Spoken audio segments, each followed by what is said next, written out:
Gentlemen, boys, and ghouls, step right up. Behind this curtain lies a ghastly concoction of delight, horror, fantasy, and terror. Your every wish is our command, your every whimsical desire brought to life. But I'm warning you, there's always a price. Welcome to the greatest show on earth!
Everybody, it is 2017 and Bloodbath Theater is back. Welcome. I am your host, King of Splatter Punk and horror author William Pattison, and I am all excited. Tonight I am going to be showing you guys a couple of films that are near and dear to my heart.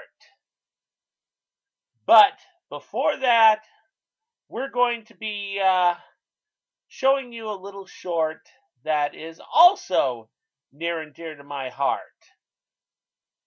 But before that, time for a little sippy sippy to start out the year.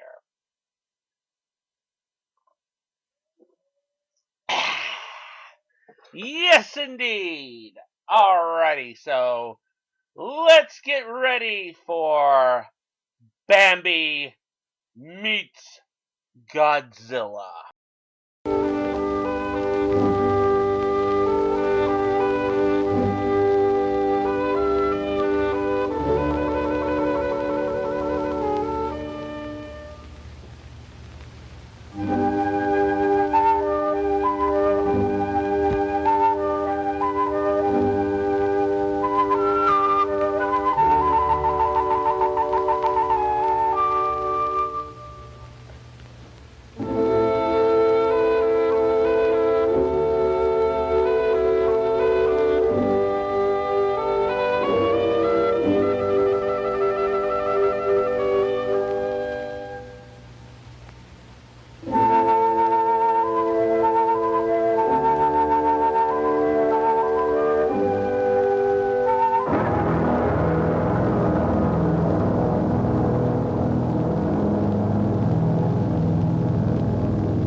Man, that was funny as hell.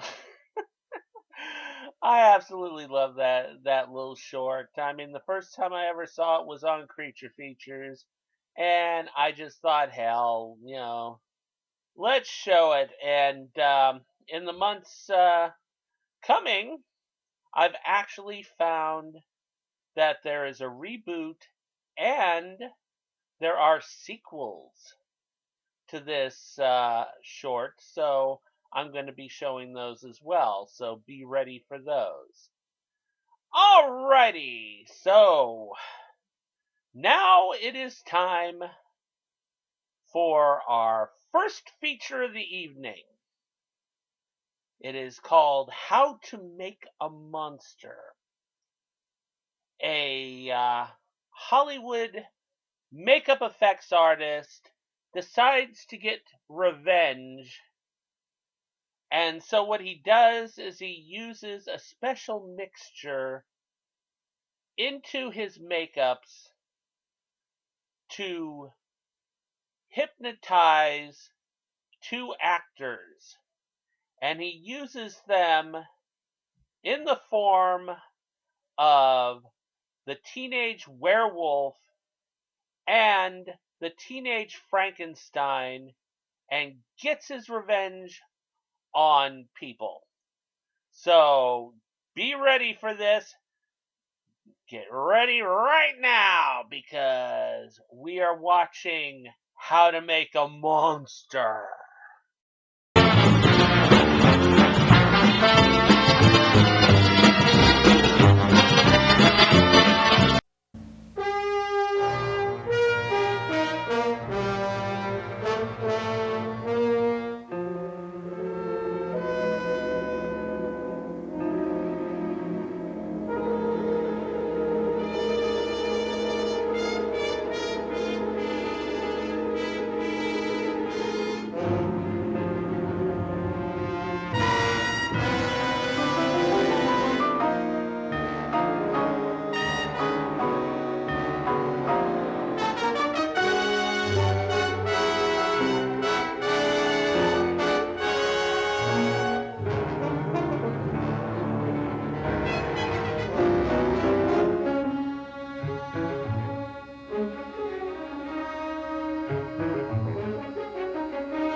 Barrett. Larry, before I let you see yourself, are you sure you can stand the shock? Oh, yeah, sure. I know with those fangs in your mouth you can't talk clearly, but make a sound and I'll give you a look at yourself. Look. What'd you say? Okay, I'll remove your fangs. We can put them back in before we go to the set. Boy, it's so real. I even feel like a werewolf. So I'd hate to have my girl see me. Pete, you're the end. Oh, thank you, my boy. He's the greatest. Boy, you're getting no argument from me there. I'd scare myself. Hey, this is crazy as a Frankenstein monster you made out of Tony. Always the master's touch. You know, I think I'll be afraid to see myself, even on the screen. Oh, you'll get used to it, Larry. Just remember that an artist must have no fear. Why, a creation is almost a sacred thing. All creations. The good Lord created saints, and he also created sinners. He created the lamb and the fawn, but he also created the wolf and the jackal. Now, who can judge which is the most praiseworthy? Well, that's one way to look at it. For 25 years he's been the master. He created them all. And if I may say so in all due modesty, I regarded each one as a creation, no more important than this. Well, thanks for trying to cheer me up, but just the same, this scares me. Now remember, my boy, I created you so that you could scare others. As an actor, as an artist, that's your mission. Live up to it. Well, it's time for us to be on the set. We mustn't keep the director waiting. There we are. Fine. Well, come on.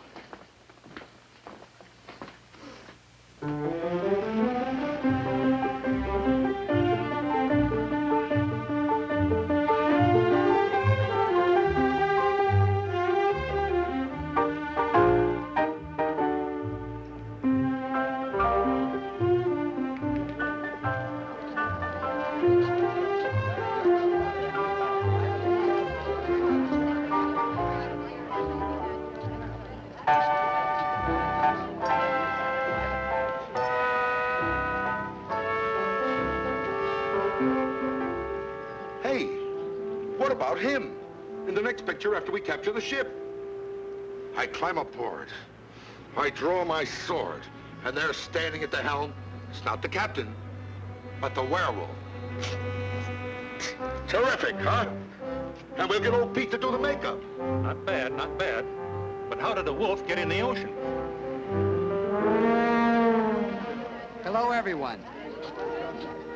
Our first stop will be on stage 3, where they are now shooting Horrors of the Black Museum.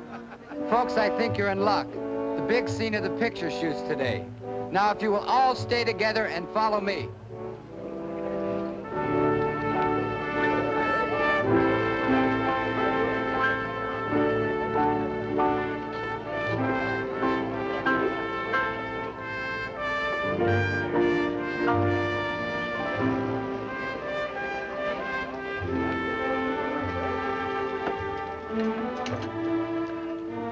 Boy, when Pete makes them up, it's for real.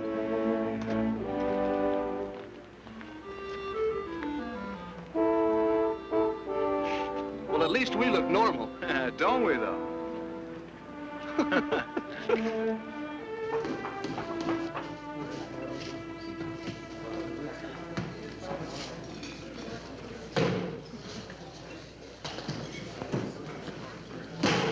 Well, here he is, Martin. Great, Pete. Just great. Exactly what I wanted. This is as good and ferocious as your Frankenstein monster. Well, thank you. Get Tony out here. I want to see how these two beauties look together.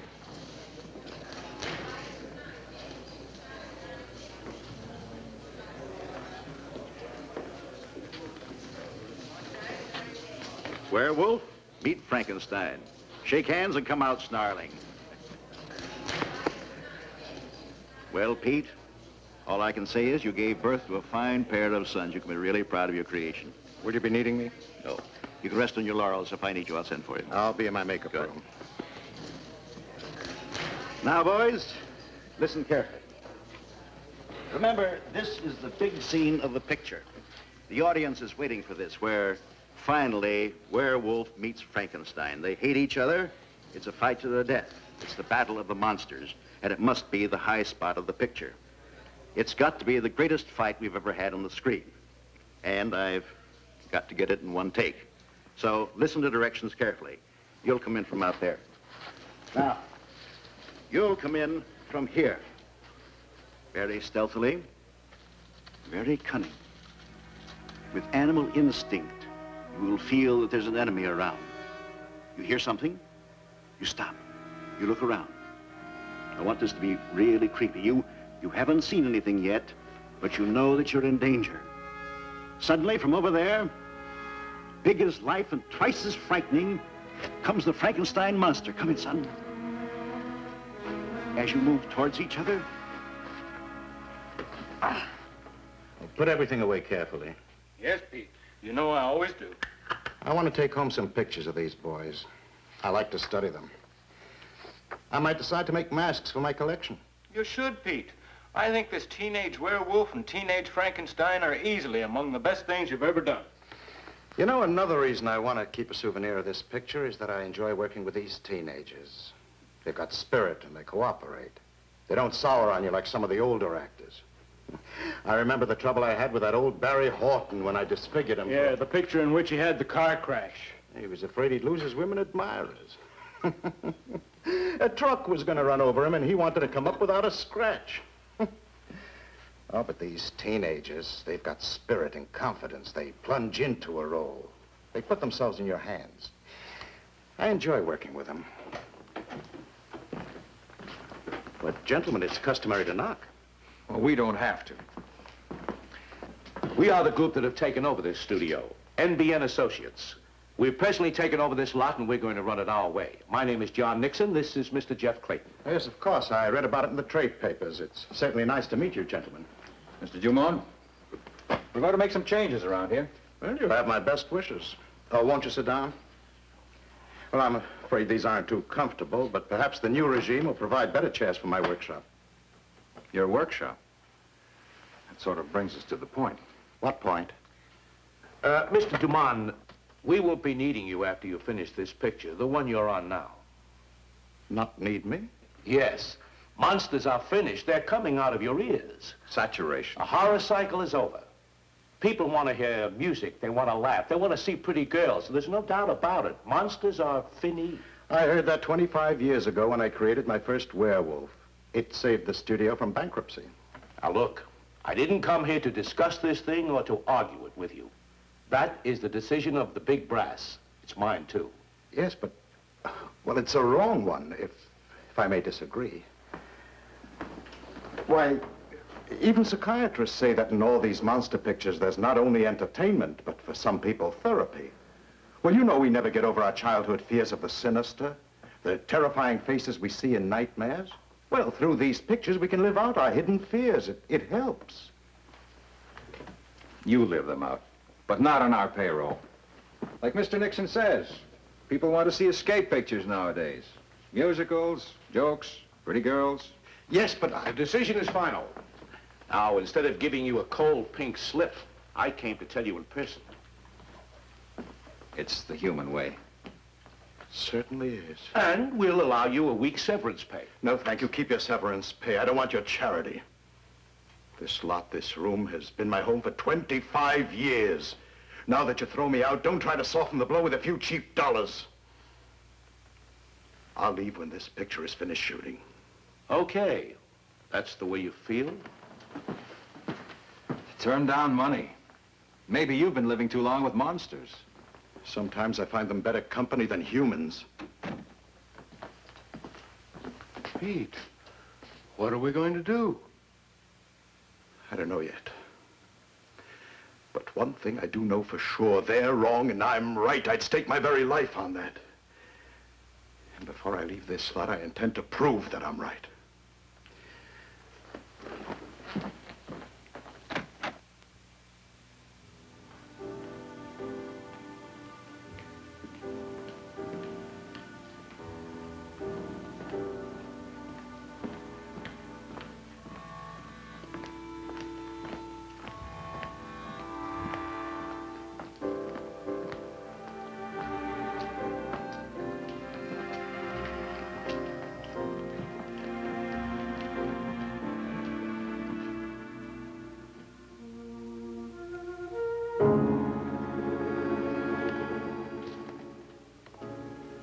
Werewolf. Frankenstein. They want to put an end to us. They say we're through. There's gratitude. Don't they realize that the monsters I created, from my first prehistoric man through the spaceman of the future, why, all these paid for this studio, made the owners rich and famous. And now they say it's over. But it isn't over. I'll destroy this studio, see it go up in flames before I...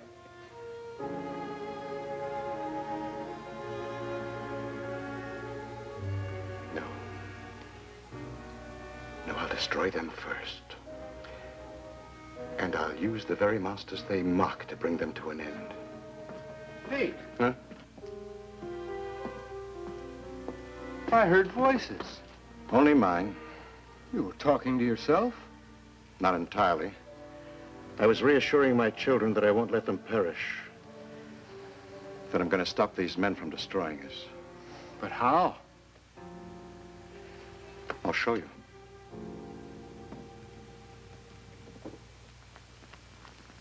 Those fools. They think a monster is just put together with glue, hair, putty, foam rubber. They don't realize that a monster, even on the screen, is human and must be infused with a spirit by his creator. Why, if I didn't believe in my creations, they wouldn't believe in themselves.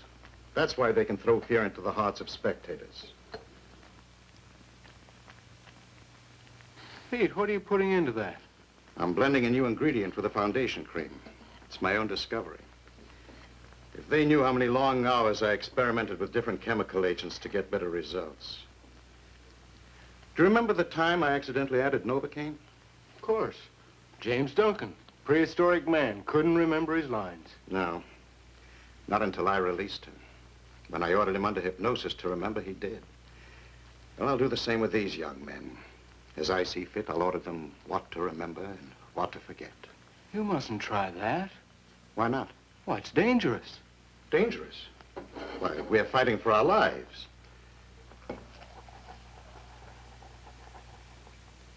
Now, this enters into the pores and paralyzes the will.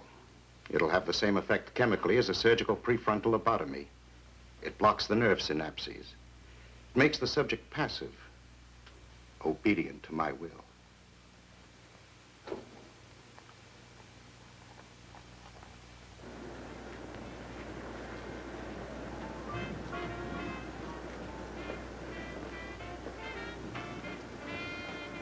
Well, all quiet, except for a light in old Pete's makeup room. When he's on a job, he practically lives here. Yeah, I know. He's married to his career. That's the way I feel about my work. But what chances do I get? Now, don't knock it. You got a nice, easy job. The only hoodlums you run into are the bit players. We're strictly law and order men. Nothing ever happens on the lobster shift. That's what I mean. Just high-class watchmen. Look, Monahan, you want action, join the commandos. Yeah.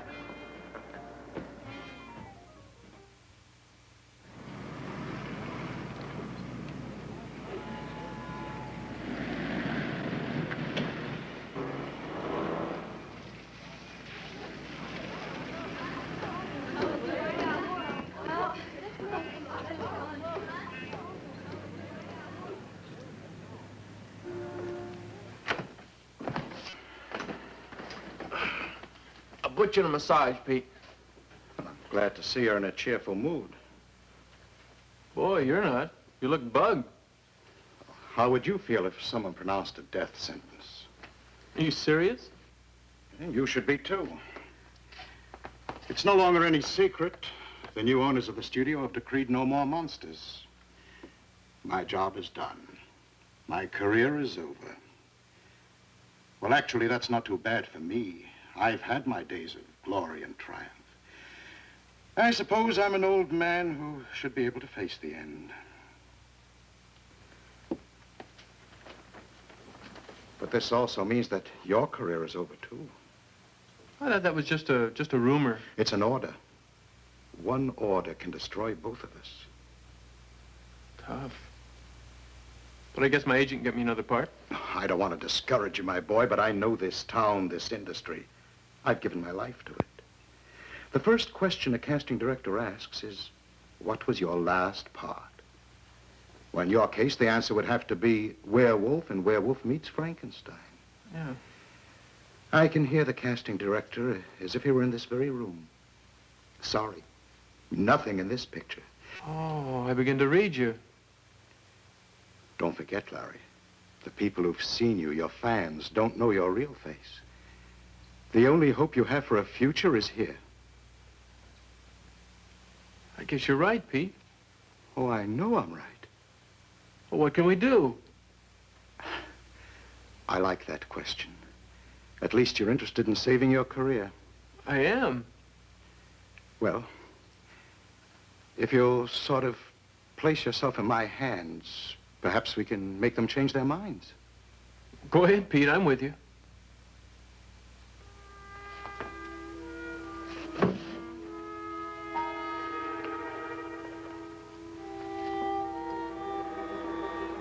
Larry, this foundation cream has a new firming agent in it.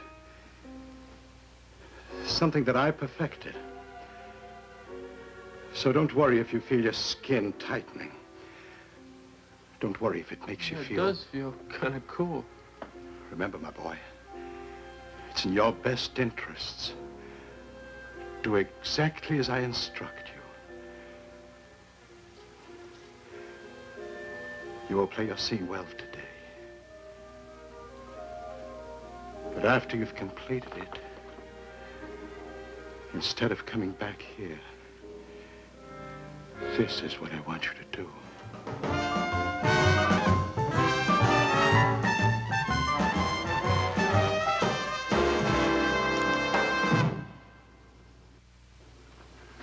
Well, congratulations, Banks. The rushes are fine. You were right. This musical is going to be a big hit. I like the way you're handling this production. Thanks, John. Everything on the set's coming along just great. I'll see you in the morning. Good night. Good night. Well, I might as well see yesterday's rushes on the Werewolf and Frankenstein picture. Without me, if you don't mind, John. Maybe you've got a secret yen for monsters, but not me. I think they scare you and you're too chicken to admit it. So you guessed my secret, huh? Well, it's part of my responsibility, so I'm going to see them. Well, have yourself a nightmare. All right, I'm ready. You can run the rushes on production 204.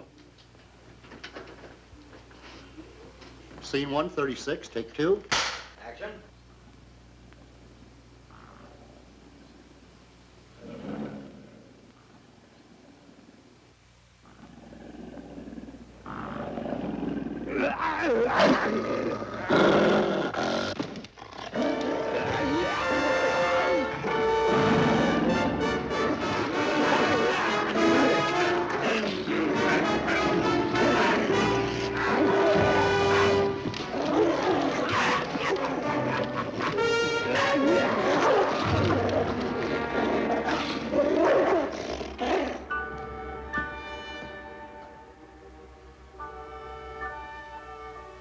Now you're sure, my boy? Nobody saw you. And you did exactly as I told you? And you came back exactly as I said? Good. You'll forget this after I wake you up. You won't remember a thing afterwards. You...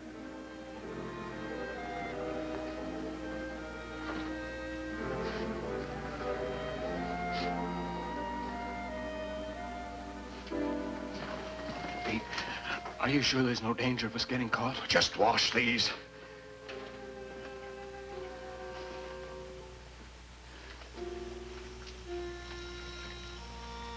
Now wake up, my boy.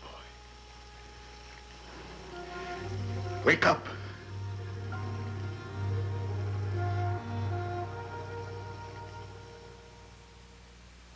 Here he is, Doc. See what you can get.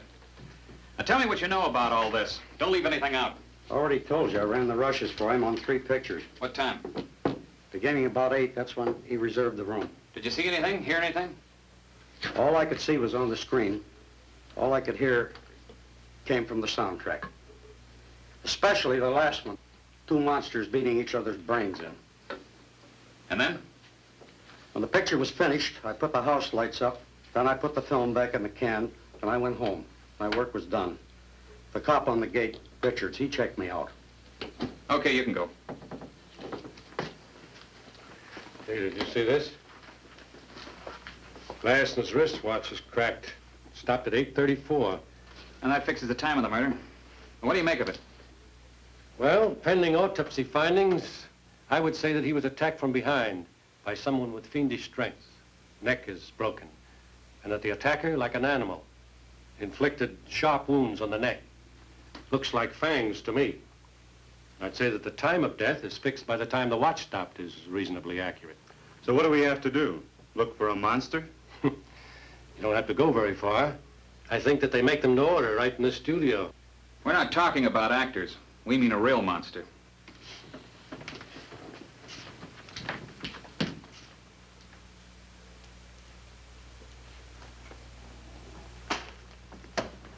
The news hounds will have a field day. What a way to start off the new regime. You've got to move fast. Well, we'll do the best we can. The PM didn't help us very much. All it established is he was strangled and his neck was broken. That could have been done by a human, but he was also clawed and bitten. That part is inhuman. I'm not interested in your speculations. I just want results. Nixon was my friend. You know, it's one thing when an Eastern hoodlum comes out here to cut in on juicy California territory and the local mob turns him out. But when an Eastern executive is killed in the West, not out here, how could he? And certainly not enemies. He may have had rivals for his job, but they wouldn't resort to murder. In the entertainment business, the mortality rate is fast and high enough. You have your eye on a certain spot, all you need is patience. So wait a little bit. You're bound to get your turn. Well, did he antagonize anybody out here? No, not in that lethal way. Naturally, we pink-slipped about 100 at the studio. We had to. Still cameramen, flacks, maintenance men, secretaries, makeup department. But that's not unusual when a new regime moves in and takes over. And yet it throws an awful lot of people out of work. Some of them may not like the joke. It's just one of the hazards of the industry. Besides, they'll all get jobs immediately. They'll be absorbed by TV. And you don't know of any enemies he had out here? I'd say he had none. Well, we'll put every man we can on the case. Just bear in mind that we want this cleared up as badly as you do. A Hollywood murder is okay on the screen, but not in the studio.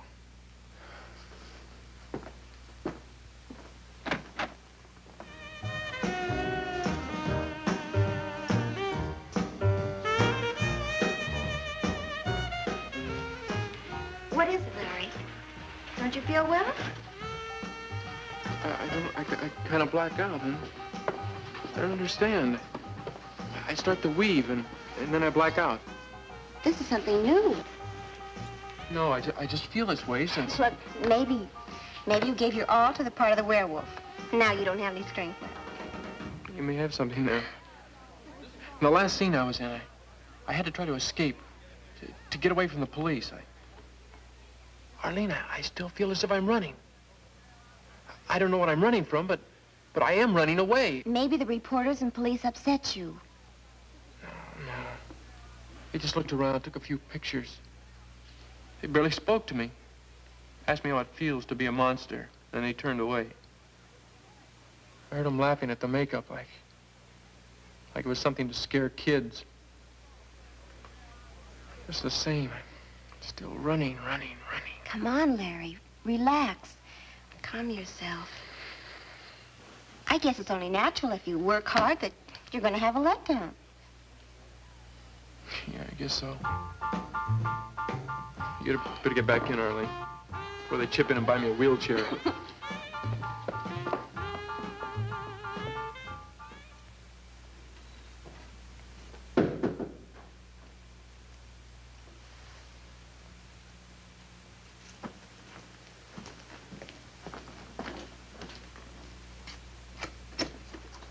Working late again, huh? Oh, well, I have no hours. No creator has. Besides, I get more joy and satisfaction out of my work than watching the clock. I know you're a beaver for work, but it's only human to call it a day once in a while. Not me. There's no rest for me. You should, though. Take it easy, I mean. It puzzles me why you knock yourself out, especially when you're through here. This is your last job. So you know, too, huh? It's all over the lot. But it's no disgrace. Believe me, you're in good company. Half the old-timers get pink slips. Did you? A cop doesn't make enough money to be a drag on a payroll. But I might just fire myself up. Oh? I never kidded myself that walking a watchman's rounds would move me to the top. No, I guess not. Take most of these studio cops. They're retired policemen, looking for a soft touch. But not me, though. I've got different ideas. If I were chief of police of this studio, I'd run it real strict. No one to get on this lot without a pass. And I'd put on 2 night patrols. That new boss, Nixon, might not have been killed if my system had been in force. Too bad it wasn't. But now, I'm hep to something that might just put me in line for promotion.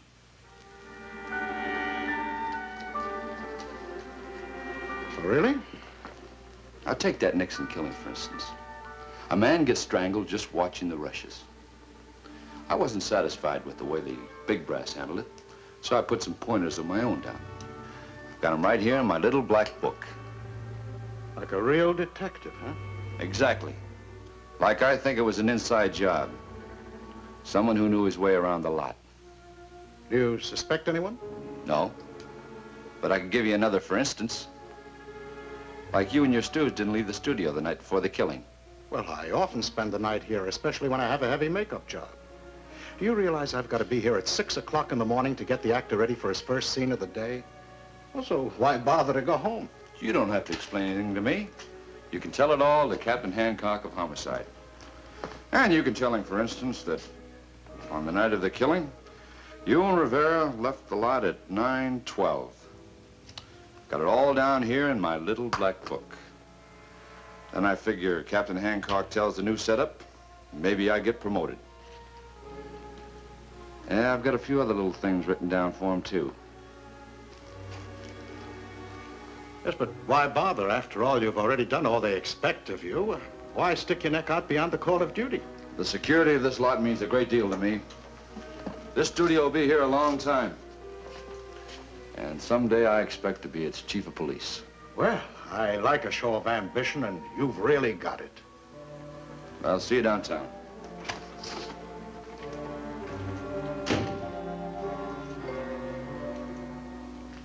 Quick.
We're gonna check out now. Remember, not a word out of you. Just follow me out of the studio and get into the car.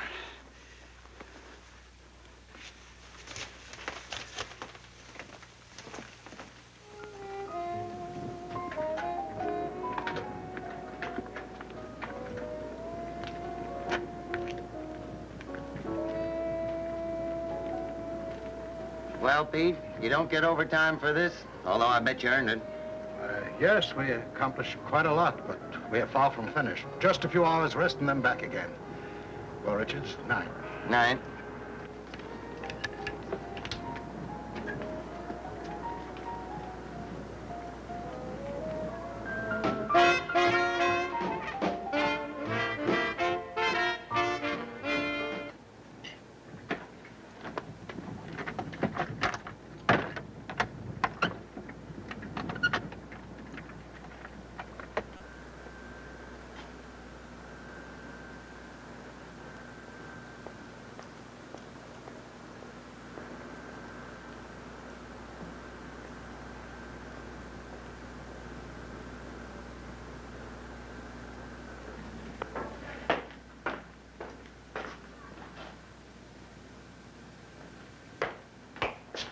Hey, Monahan!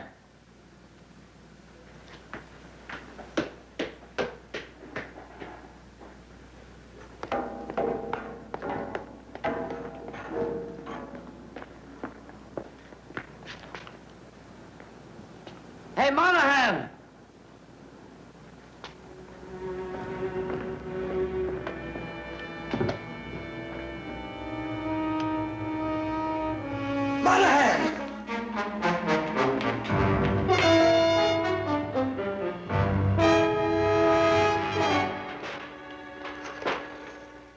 They must have put up a terrific battle. Sure looks like it. I'm surprised I didn't hear a thing. Now, this makes no sense, killing a watchman on his rounds.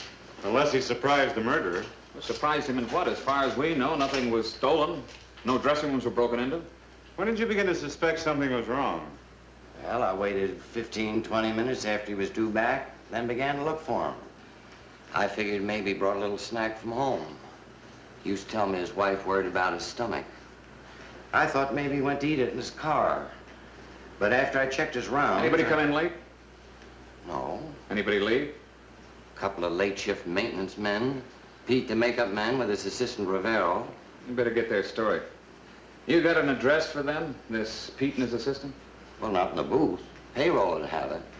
Anyway, Pete will be back here in a few hours to make up this young actor who's playing Frankenstein's monster. How early? Oh, maybe 6 o'clock. But this Pete, he's a harmless old guy. Just the same, get his story.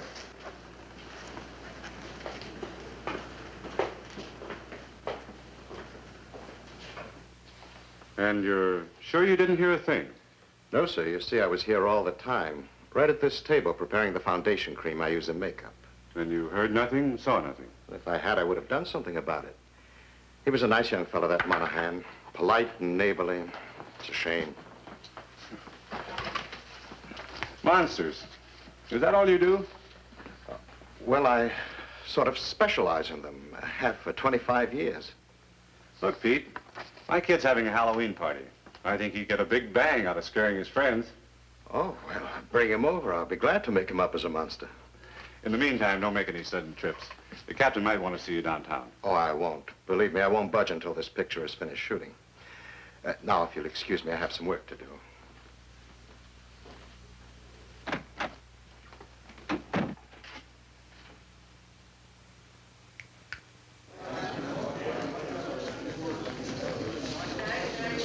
Okay, let's get ready to do the number starring John Ashley. This'll be a take. Quiet. Bell, please. Roll 'em. Play back.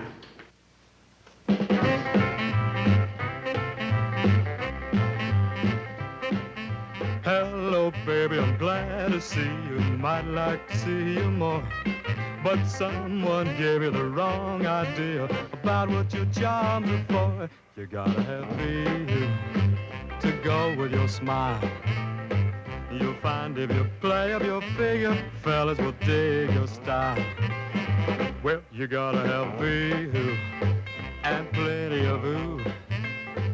A guy will end up in your arms if you keep your charms in view.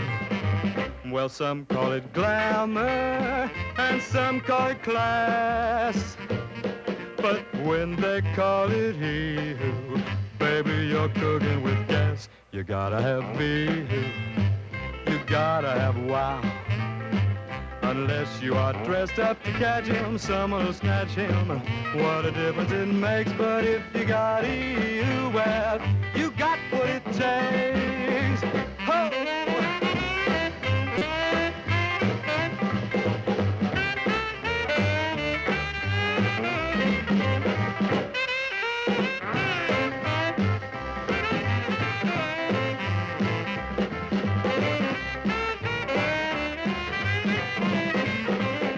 Well, some call it glamour and some call it class.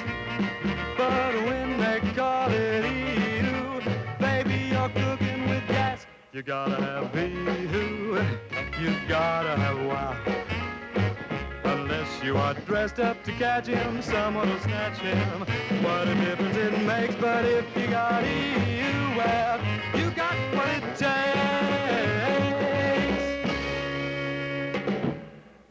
Cut! Print! Very good, kids. Lunch, 1 hour.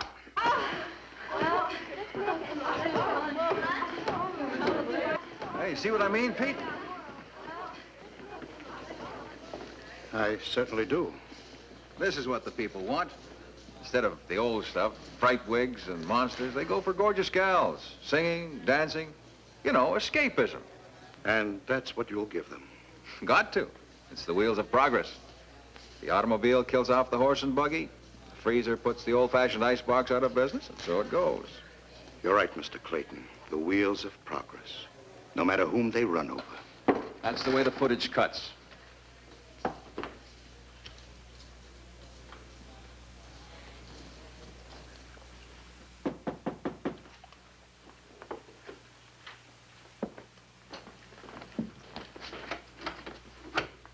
Yes, girls, anything I can do? We're from Oakmount High. We're the editors of our school paper. We're writing a story, A Day at the Studio. You know, one of the girls is in a musical they're shooting. Oh, yeah, Betty Davenport. You know her? Well, I met her. I played football with her brother last year. Well, that's what we mean. In our story, we want to get the teenage slant, and you just finished school. No, girls. I know you have a lot to write about, but we really don't have too much time. Well, we just want to ask one question. Ask me. How does it feel to be the last of the Frankensteins? Well, who told you he was the last? Mr. Clayton. Oh? Well, we had to get permission from him first, and then we described what we wanted, and he suggested that as a good question. I know the question. Well, go ahead, Tony. Answer it so we can get on with our work. Well, first or last, I'm going to do my best. That's a big opportunity for me. Thank you very much. We'll get pictures from publicity. Thanks again, and good luck, Tony. Goodbye, Tony. Bye. You see? I was right when I told you they were cutting the ground from under us. Now remember, my boy, this new ingredient that I put into the foundation cream may tighten your skin. But as I told you, leave everything to me. Now, you'll be great in your last scene. When your enemies come upon you, you'll have maniacal strength to fight them off. And also remember, this maniacal strength will linger in your arms and hands. And with it, you'll destroy your real enemies. Exactly as I instruct you.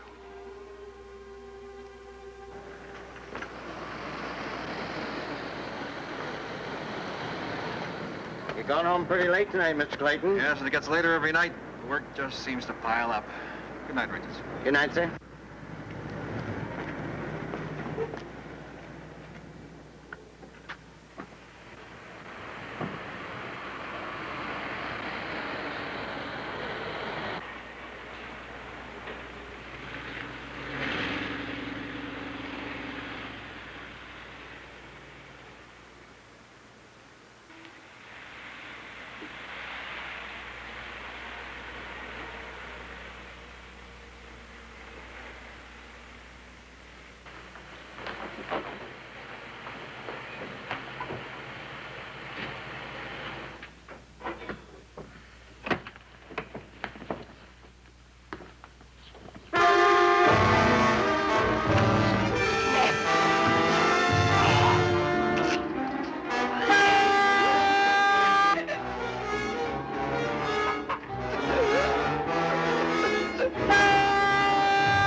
The boy's late.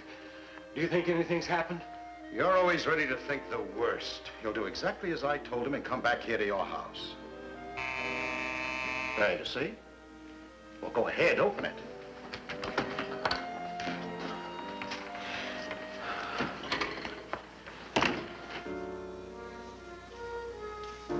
You did well, my boy. And as I cautioned you, you won't remember a thing about what happened tonight. Help me get him out of this.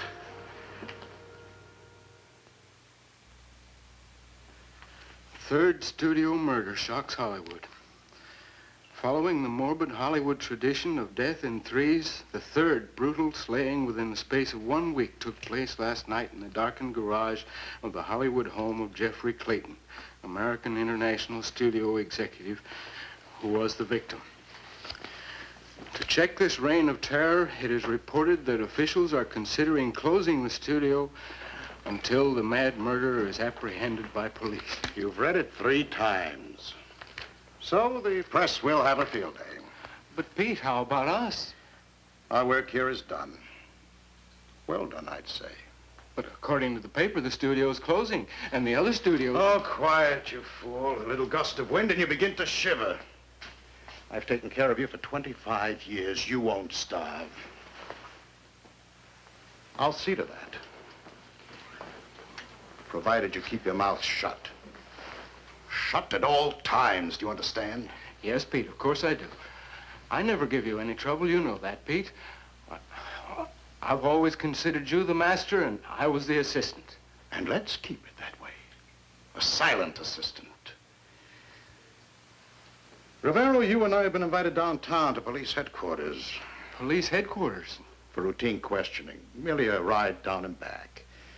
When we get there, don't open your mouth. I'll provide the answers. Yes, Pete. All right, let's go. Get your hat and coat. Police are very peculiar. They insist on punctuality. I was just going to barge in on you. Me? Yes, you. You're Pete, all right. I don't believe we've met. Well, you're meeting me now. Gary Droves, that's my name. I'm Larry's agent. Larry, your teenage werewolf. I set him from the part with the producer, but that doesn't mean I quit worrying about him. I never forget a client, even though I get them work. Gary Droves is not a flesh peddler. Get it? I don't quite understand. I'm like a father to my kids. Sometimes I don't even take the 10% till I get them a term contract. Now, how do you like that? Very admirable, but I don't see how it concerns me. All right, I'll throw you the connection. You leave my boy alone. Don't you tell him that after this picture he's finished, that he'll never get another job. Getting him work is my department. And Larry's got a great future as an actor, and I'm going to help him build it. And for your information, I've got 3 jobs lined up for him right now, and I don't need to have a truck run over his face to get him more work. Do you understand? Yes, of course, Mr. Droves, but you see, I only suggested that... Don't suggest. In my book, you're a negative character. I can get Larry a job any time I want to. Well, I can even get you a job as a heavy, if you'll just... And don't forget what I've been telling you. You leave my client alone.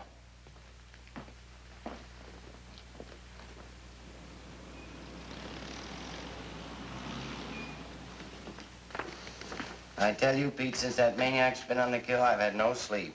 Nights on the studio gate, days over here. Yeah, I know what you mean, Richards. It's been a hardship on all of us. Somebody sure had a grudge against those new executives. Well, it would seem that way. But as you pointed out, a maniac. Well, a maniac really needs no reason for killing. Millie, we appreciate you coming down here to help us. Now, if you'll try to give us some kind of description of this monster. Well, Captain, that's as close as I can get to it. A monster. It looked like he walked right off the screen. Big, huge man with one eye out of its socket. Oh, it sure was a nightmare. He hit me and knocked me down. Must have had something in his hand. The blow was that heavy. About what time was it? Well, I don't know to the minute, but I was coming from a picture show, and I took the last bus home to where I work, and that would make it, with walking 3 blocks, about 12:30. Thank you, Millie. We'll probably want you to try to identify this monster from any suspects we pick up. You mean I have to come down here again? Well, I'm afraid so.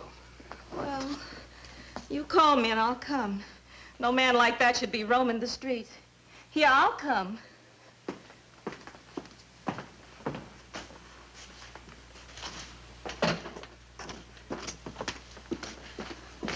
You can come in now, Richards.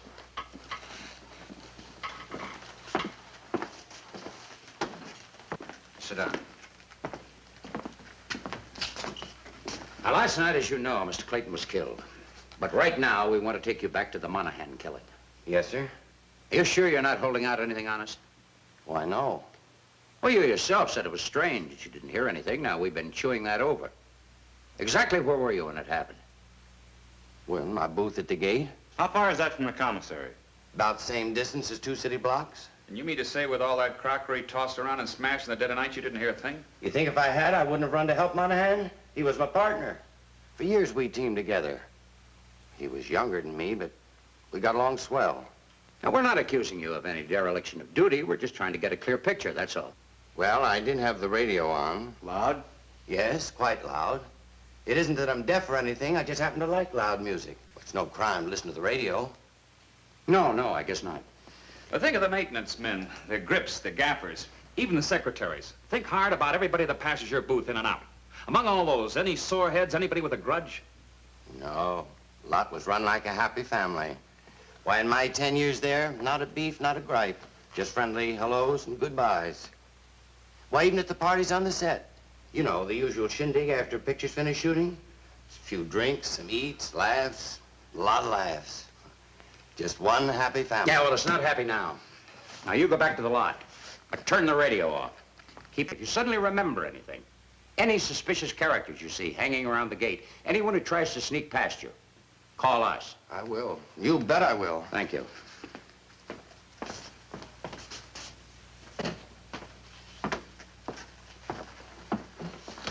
All right, gentlemen.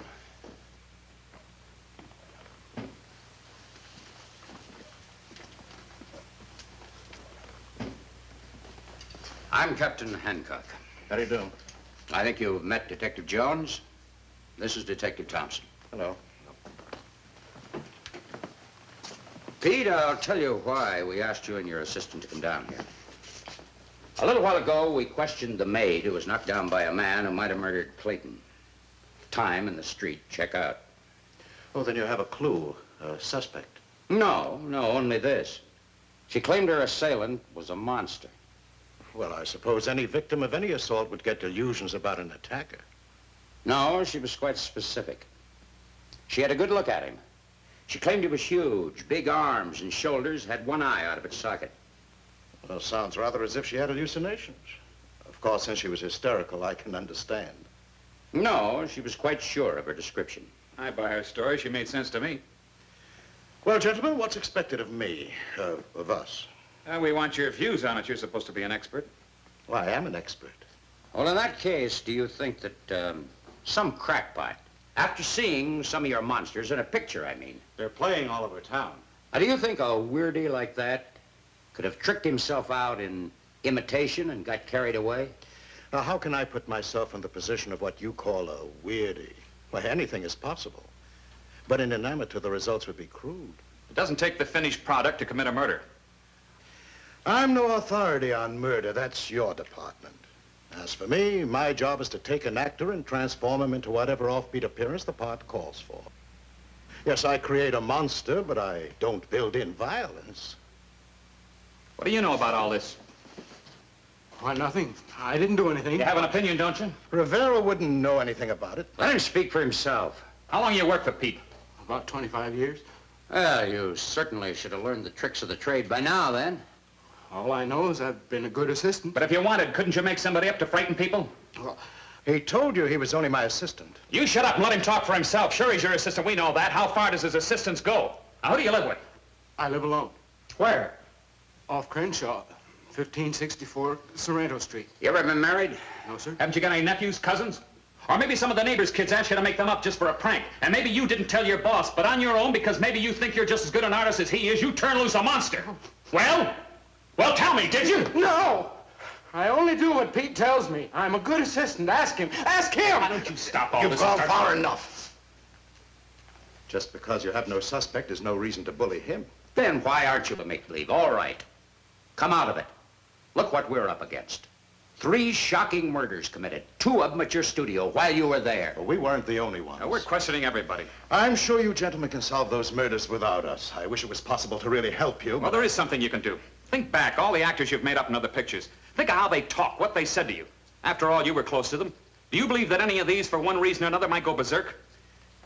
I'm sorry, offhand, I can't recall a single one.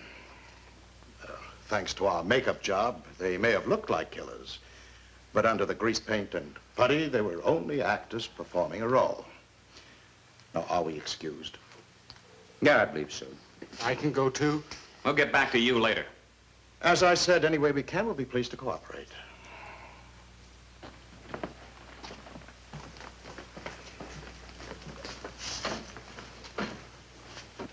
Something weird about that old Pete. And his assistant, Rivero.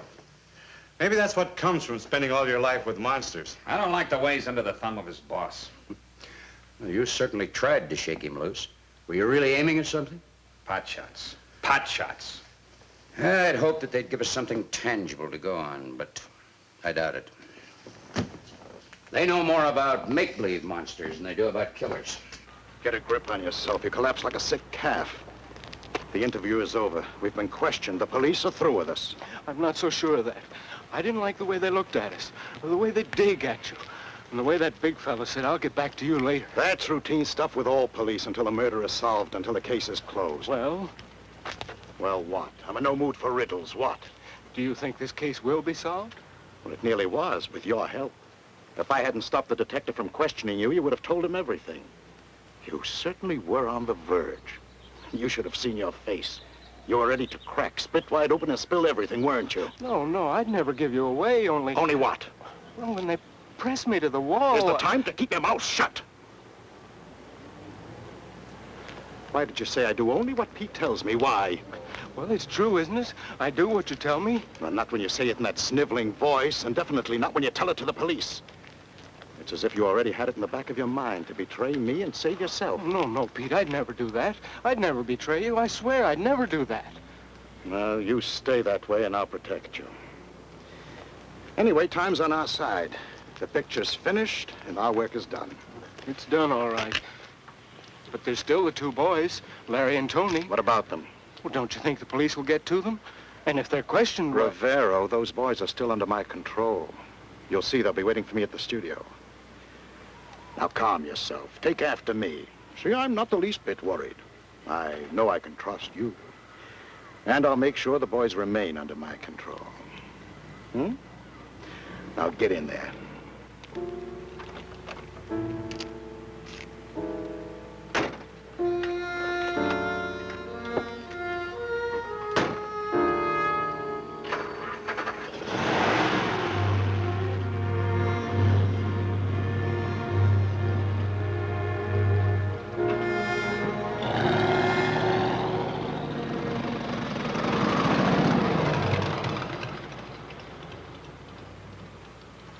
Say, I think we've got something in the Clayton case. Yeah, what? Well, we analyzed the scrapings from under Clayton's fingernails. What'd you find? Grease paint, putty. You mean the killer wore makeup? Well, he must have. We've already checked this against a trade product put out by makeup companies, and our first findings are that the pigment and cosmetic base used in the sample we analyzed was special, like homemade. Instead of linseed oil, a blend. Anyway, we'll have to check suppliers for beauty parlors and studios. That can wait. There's one studio we're going to check on now, and you're coming along with us. Get your equipment ready. We may want to make a spot analysis.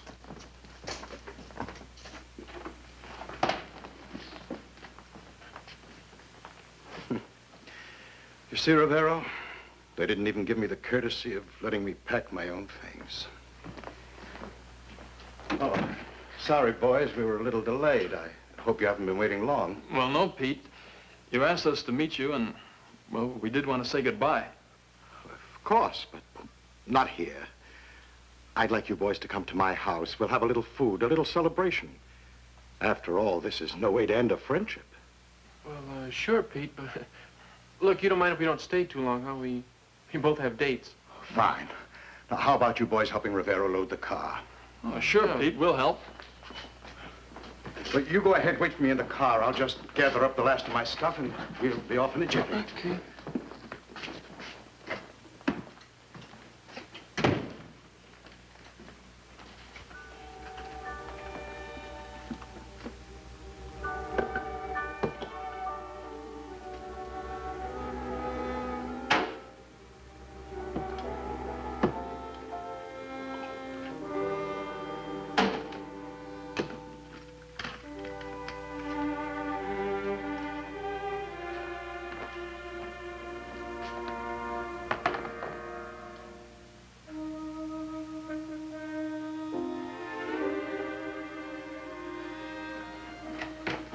Pete. Oh, well, it's nice of you to drop in. I've been working with the film editor. I heard you were checking off the lot today, and I wanted to say so long.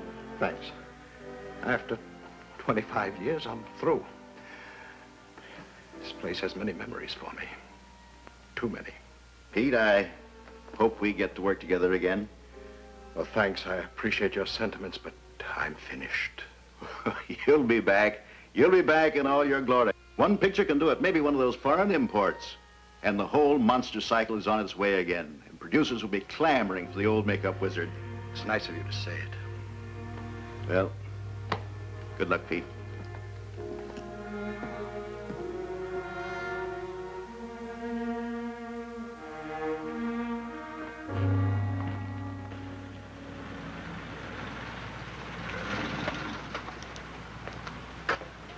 Well, goodbye, Pete. Goodbye, Rivero. Take it easy. Bye, Richards. Oh, Richards. On the top shelf of my closet in the makeup room, there's a bottle of bourbon. I got it as a present. Never opened it. I don't touch the stuff. Go ahead, take it. It's for you. Have a snort on old Pete. Thanks, Pete. Bye.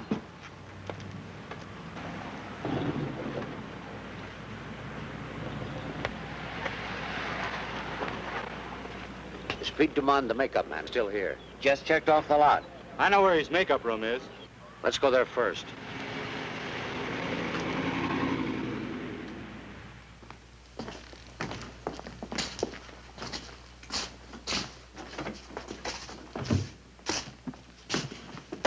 It looks like he took everything with him.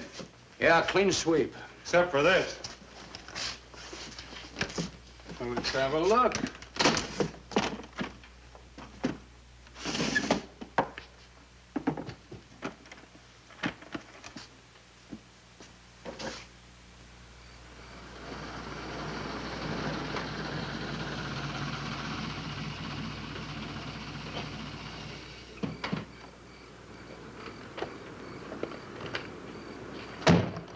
Well, here we are, boys.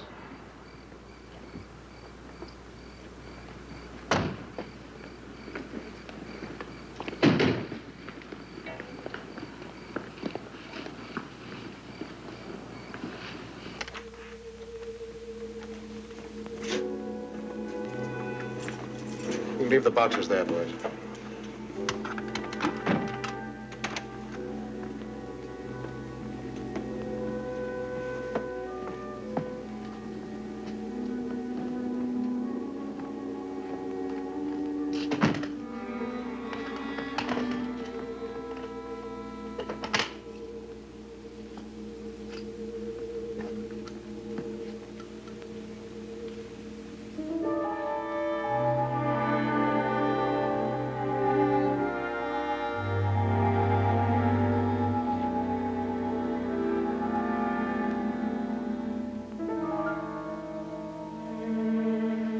What are these? My family. My children.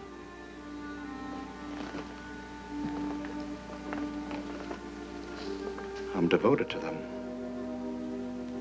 I've arranged them here with great care, as you see. I see.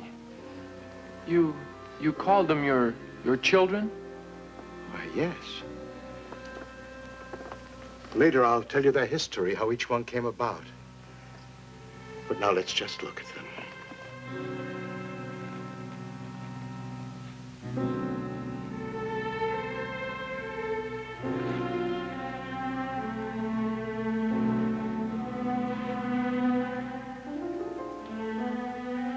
This room is like a cathedral to me. This is where I come when I need help from a source stronger than myself.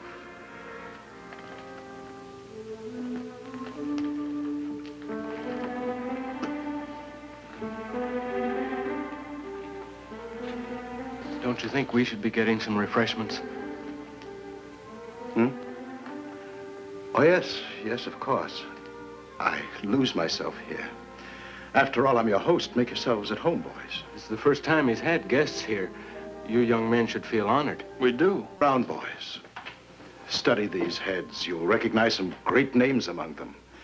Artists who, even behind the mask of horror, achieved eternal fame. Study them closely. They'll be an inspiration to you.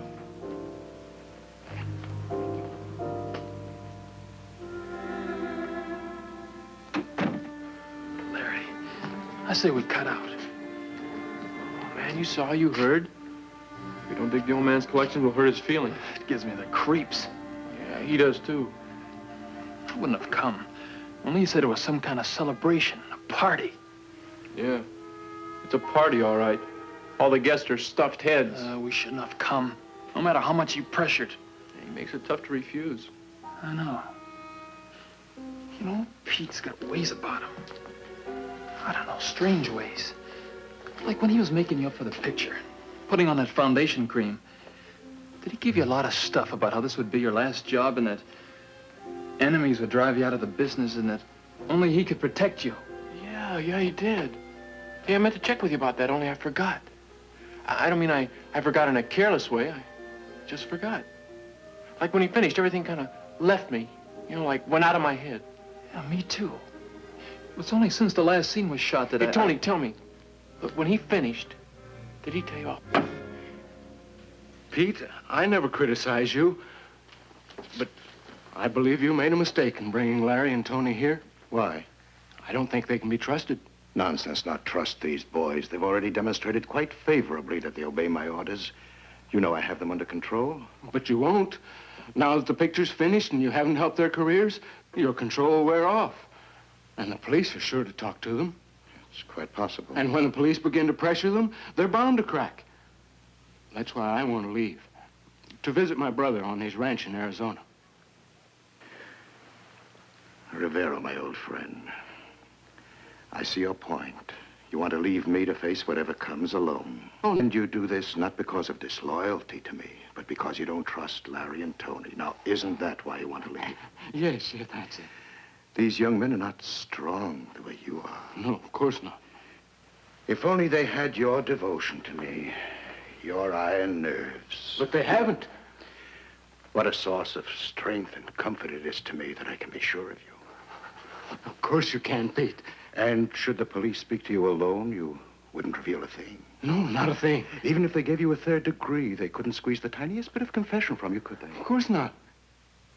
But these boys, they'll crack. Yes, Pete. And I tell you now, if anything happens to you after I leave, they'll be the ones to blame. The boys, not you. Not me.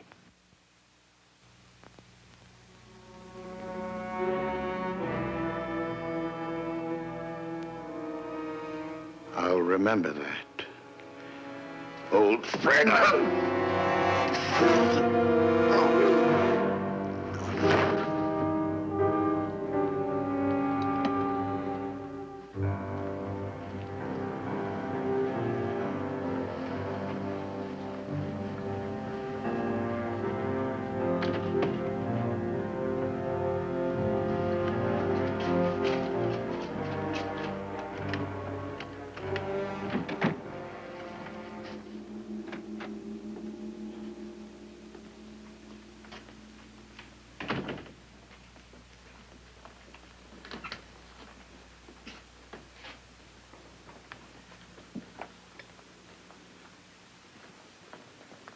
Your refreshments, boys. Ahead, you must be thirsty. Yeah, my throat is getting dry. Where's Rivero? Oh, he's in the kitchen preparing dinner. We're not hungry. Not at all hungry. Well, you don't have to bother, and in fact, Larry and me have sort of a, well, dinner date. But you mustn't think of leaving yet. I brought you both here for a purpose. I can't let you go until that's accomplished. What purpose? I have a great honor to bestow upon you. Like what? I intend to add you two to my collection. Add us? How? It's always been my ambition to crown my collection with a werewolf and a Frankenstein monster that I created completely. Soul as well as body. But what about those? Oh, they're only images fashioned from memory. You want real heads on your wall? As real as I can get them. For the present, I only want to take your measurements to get exact replicas of your heads. You've got the stills? Oh, no. No, photographs are not enough. My new additions will be lifelike. Just think, in the years to come, you'll both be up there. A refuge, a permanent home. Now look, Pete. We're thankful to you and all that, and, well, we know it's an honor. Well, but to level with you, we don't feel quite right in here. We'd like to get out. To tell you the truth, we tried. But you locked the door. Yeah, so just let us out. Is that how you repay me? Now look, Pete. You did something to us. Tony and I talked it over. Can't exactly put our fingers on it, but it's the same we want to leave. After all my big plans for you, were you two trying to break away from me, from my influence? Now don't try to confuse us anymore. We don't want you or your influence. Now just open the door. I suppose if I let you go like a pair of sniveling babes, you'll go running to the police. What's the police got to do with it? As you know, there were 3 murders committed. What's that got to do with us? I'll tell you. The new executives threw me out. I swore I'd bring the studio down over their heads. I did. The studio's practically closed, and they'll never issue another order. 3 murders, and we're all involved. Each of us must take credit for one. You're crazy, Pete. Not crazy enough to let you escape.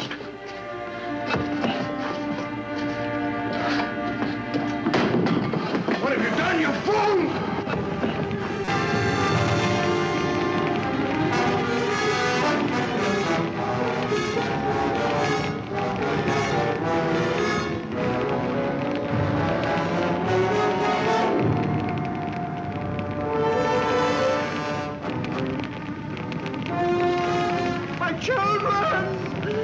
Save my children! You fools! What did you do? My children are dying! Save my children!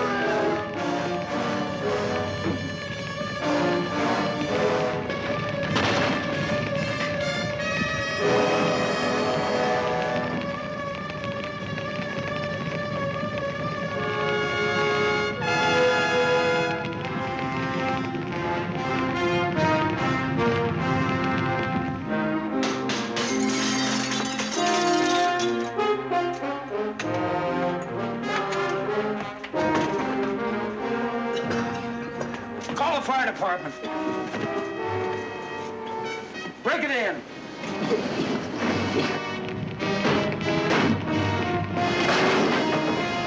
Take him downtown. Where's Pete and Rivero? I don't know where Rivero is. But it's too late for Pete. He's in there.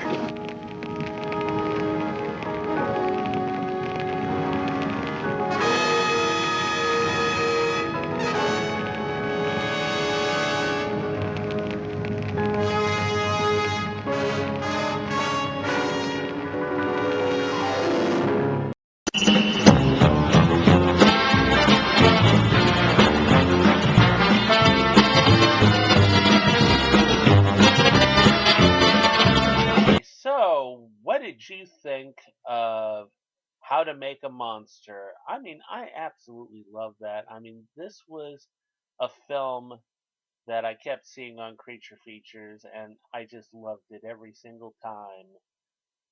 I mean, Samuel Z. Arkoff, after seeing the success of I Was a Teenage Werewolf and I Was a Teenage Frankenstein, decided he needed to pair them up.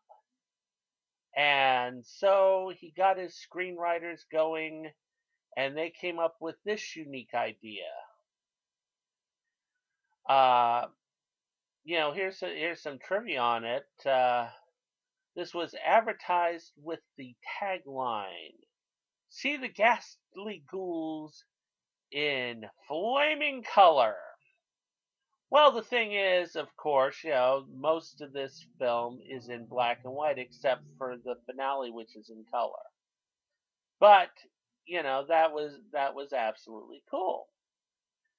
Another piece of trivia that a lot of you probably wouldn't know is that Samuel Arkoff originally wanted Bela Lugosi for the lead in this film. The makeup man.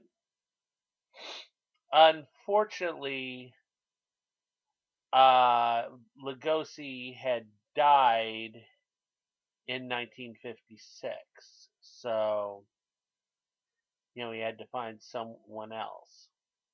Also, in one of the scenes, visitors are told that they're going to be going to the set of Horrors of the Black Museum. Well, what this was it was a plug for the next film that the director was going to be making.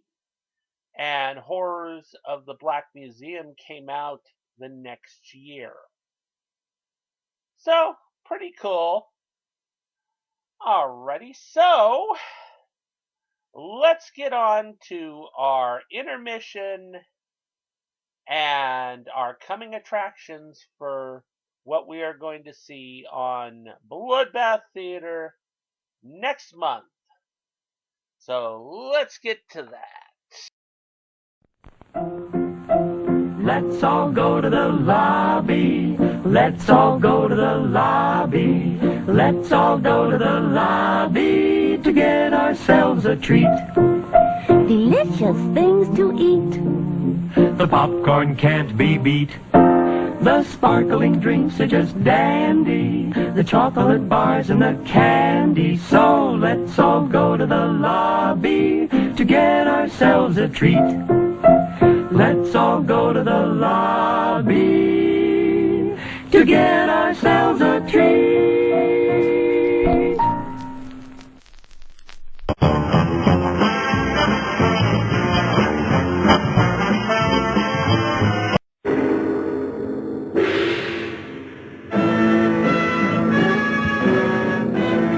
Cradled within the arms of the rivers Ganges and Brahmaputra to the south, and the mysterious plateau of Tibet to the north, majestically stands the mightiest mountain range on the face of the earth, the Himalaya.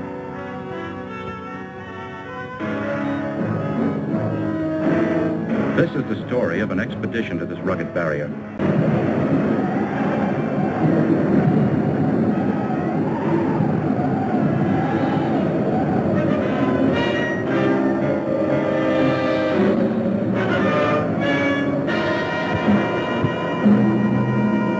This is the story of that mission, of how a small group of people found themselves in pursuit of a crude and primitive civilization, which once only existed as a figment of the imagination.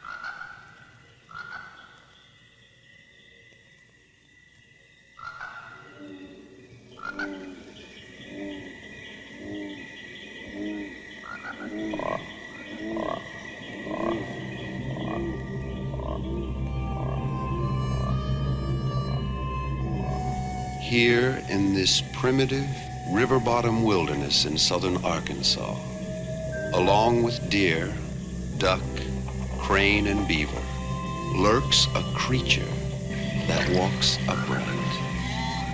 Whether it is a man, a monster, or a myth, no one really knows. What we do know is the people around Fouke, Arkansas say they have seen such a creature nearly 250 times since 1954. And that this creature, whatever it is, emits one of the most terrifying sounds ever recorded.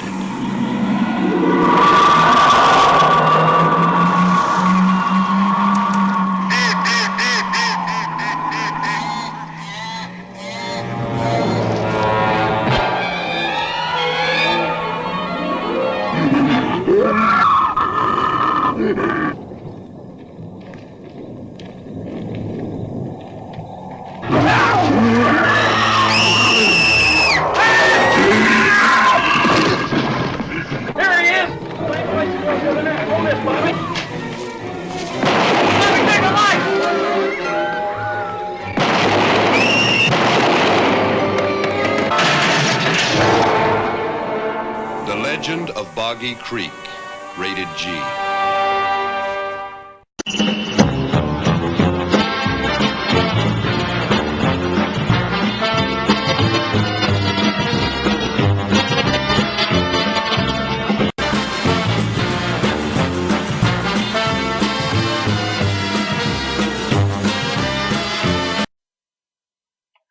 Alrighty, I know you guys are absolutely going to love next month's show with the Abominable Snowman film and the Bigfoot film. I mean, I absolutely love those type of films. I mean, they're pretty damn cool. So, anyways, time for a sippy again. I really need it.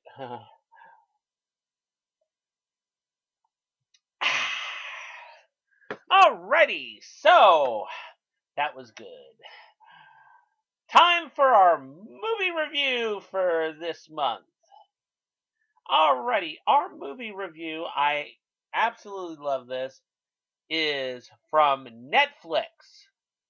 I have been absolutely thrilled with what Netflix has been doing, and their original films are really good quality. And the film that I'm reviewing tonight is not an exception to that. The film I'm reviewing is a horror science fiction film titled Spectral. Now, Spectral is about a situation that happens in a war zone.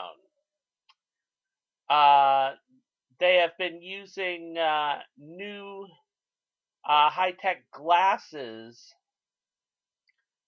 on the troops, and when one troop comes up missing, the glasses show what was killing the troops, and it was a weird, anomalous thing.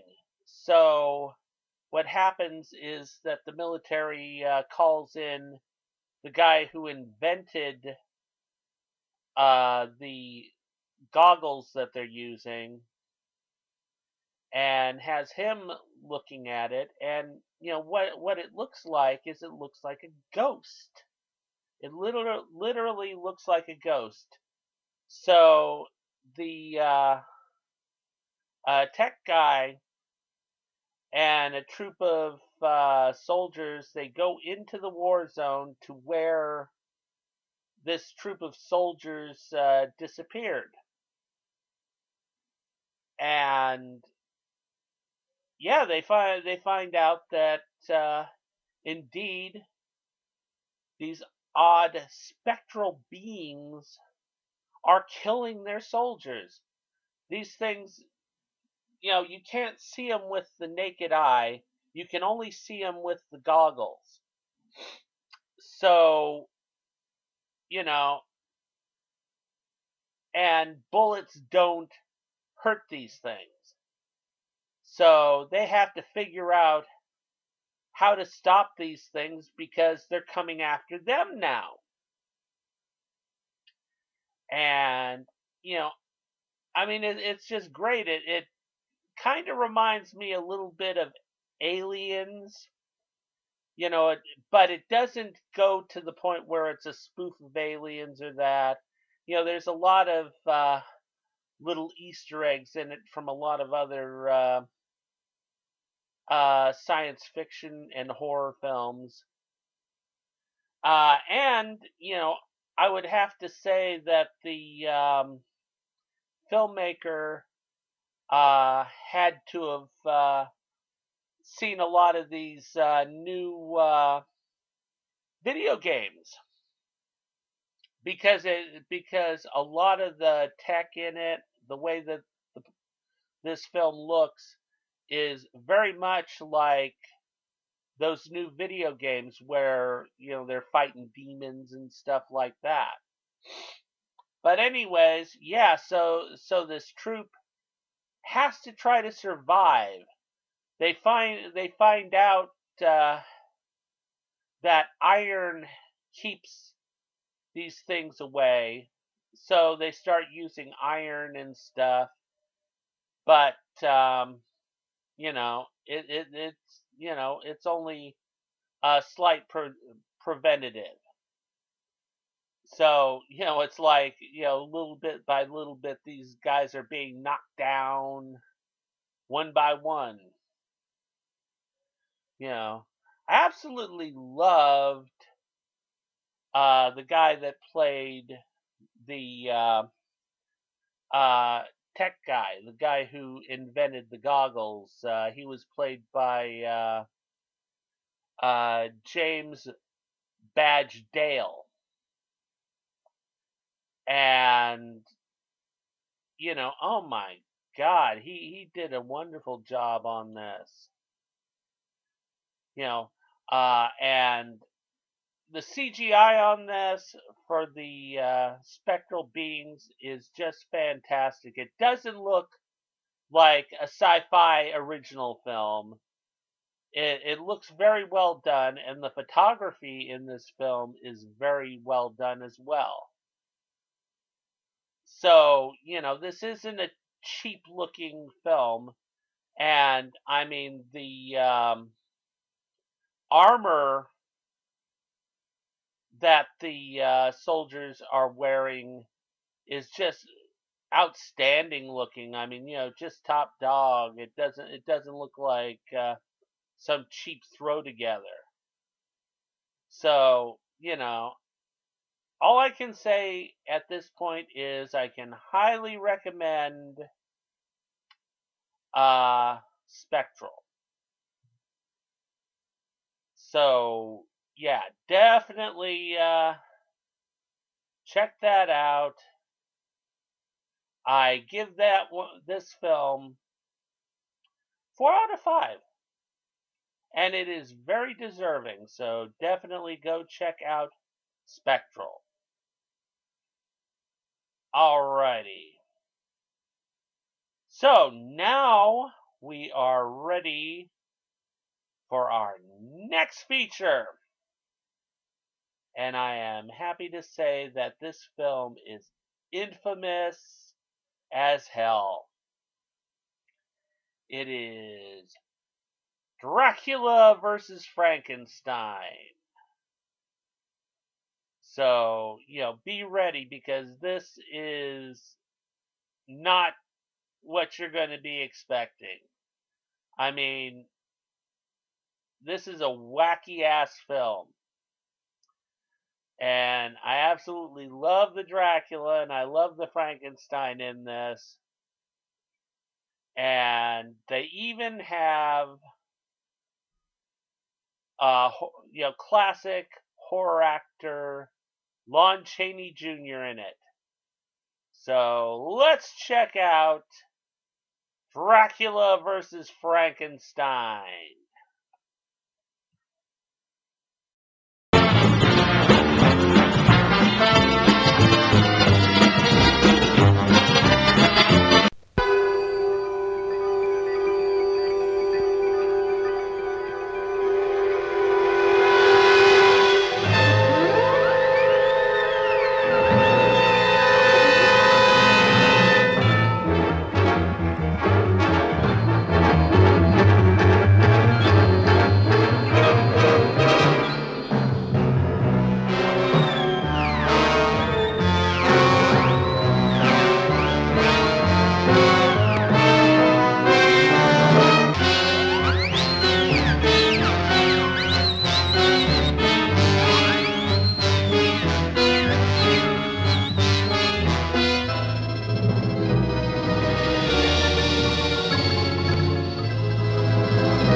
Who's there?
So light it buckles our knees. Are we having fun, dear?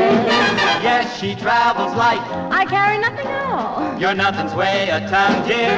Well, after all, a girl needs the basic essentials to simply get around. There, what do you got in there? Well, in there I carry my telephone, the one I tore from the wall. But why do you carry your telephone? When I leave home, I'm liable to get a call. See what I mean? If we decide to travel to France, I hardly think that I'd refuse. But if we give Alaska a glance, I brought along my jeweled snowshoes. I'm even ready for Africa. The guns are in there right now. But where would we work in Africa? There's only one place, the Hilton Mau Mau. For guns? Right. You brought snowshoes? Uh-huh. You brought television set? Of course. Champagne and telephone? Champagne and telephone. Oh, my God! I forgot my clothes.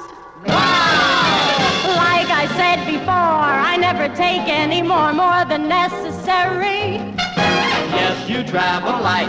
I never take any more than you two can carry.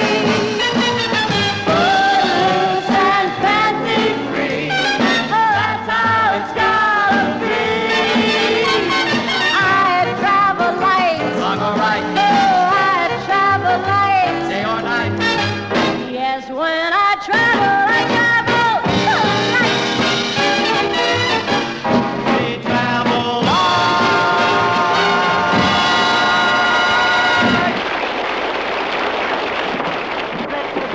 Yeah, let's put it in tonight. Yeah, just leave the rocks out of the suitcases tonight, huh? Oh, I'll see you later in my dressing room. Okay. Miss Fontaine? Yes. Telegram. Thank you.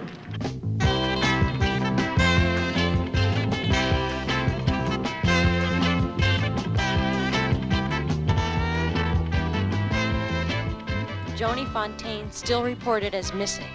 Sergeant Martin, Missing Persons Bureau.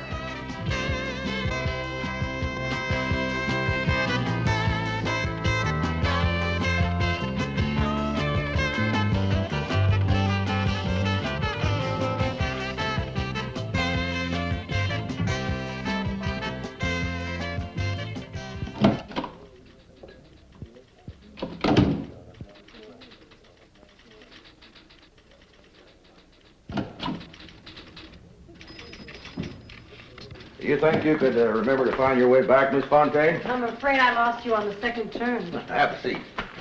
I didn't ask you that question to be funny. But if you think our few corridors are complicated, where do you start roaming the back streets of Venice? I've got to find my sister, Sergeant Martin. You know, Joni and I were both orphaned for quite some time, and I'm the only one she's got. I got the impression when we first met that you're just not the kind to sit around and wait for things to happen. That's quite true. Let me tell you something, Miss Fontaine. In this case, that's the best thing you can do. Sit around and just wait. Here. Your kid sister chose to live with a bunch of hippies out near the beach. Now, it seems that living near the water brings out the best and the worst in us. There's an amusement park just east of the pier. It's a hangout for pushers and white slavery operators. Oh, yeah, we still got them around. And you'd be surprised just how many young girls come out here just hoping to get involved in all this kind of stuff. There's some shots. Murder. Rape. Beatings. Now, maybe you asked yourself the question, why do all these terrible things have to happen? Well, it took me 21 years of my 22 on this business to get the answer. And at last I have it. What is the answer? These people want these things to happen. Does that sound too simple? Well, not really. Because it's the most complicated thing in the world. Nobody but nobody knows anything about the subconscious, Miss Fontaine. Not even ourselves. Yeah, it's a dark, dark world, Miss Fontaine. See,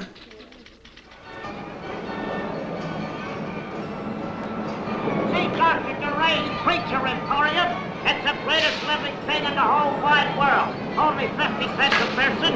50 cents for the ladies, 50 cents for the men. Dr. DeRay's Preacher Emporium. The living creatures. See how his head is chopped off. See the blood squirting right up before your very eyes. When you see this creature, you will be so stunned that you won't know that you're alive. Hey, where are we going? This way. Come right inside. Hey! You gotta have a ticket to go in here. All right. We want to buy a ticket. We want to buy a ticket. We want to buy a ticket. We want to buy a ticket. $1.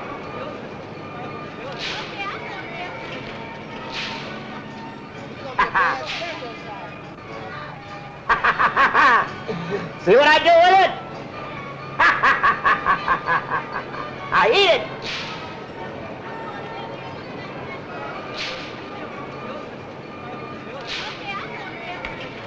Let's go.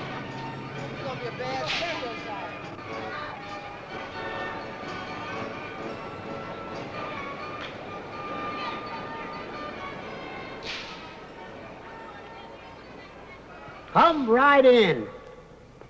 Do not be afraid. This is Dr. DeRay's Preacher Emporium. Before you, you will see sights that you will not believe. But I assure you that each and every one of them is true and has happened many times in history. But I don't even see anything. You see? You must open your eyes to see things. There's more to come.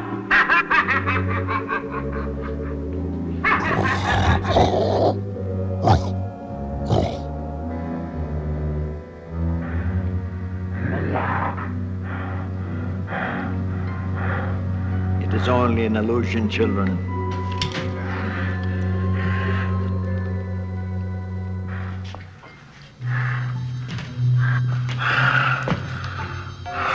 It's all right. Of course you are frightened because this is all unknown for you. The greatest mysteries in the world are not mysteries at all unless we take time to become familiar with them. He's really a gentle fellow. But put that mask on him and the whole world will gladly turn against him.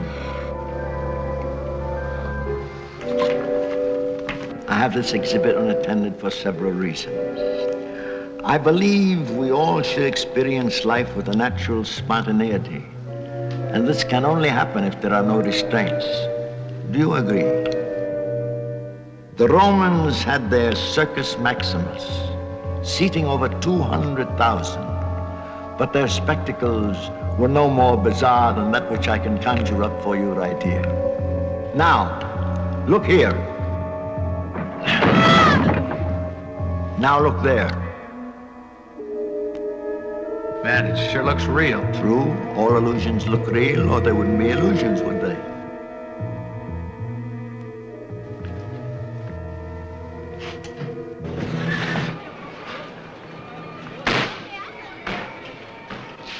Man, that place would give anybody the creeps.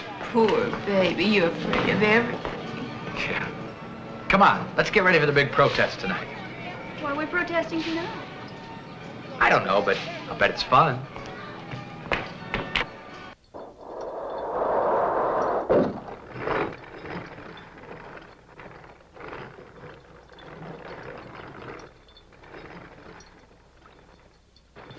Well, Grogan, I see you've arranged the tables correctly this time. What about the temperature? Have you tested it to the exact degree?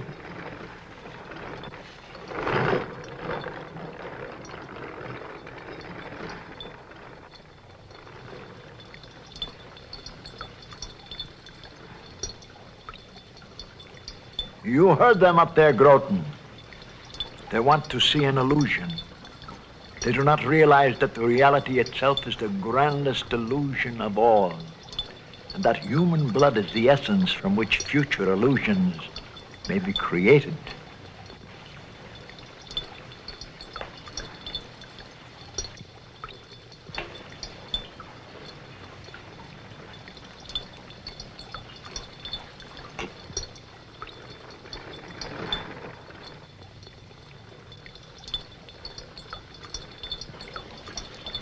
But the secret is not to have the blood at rest.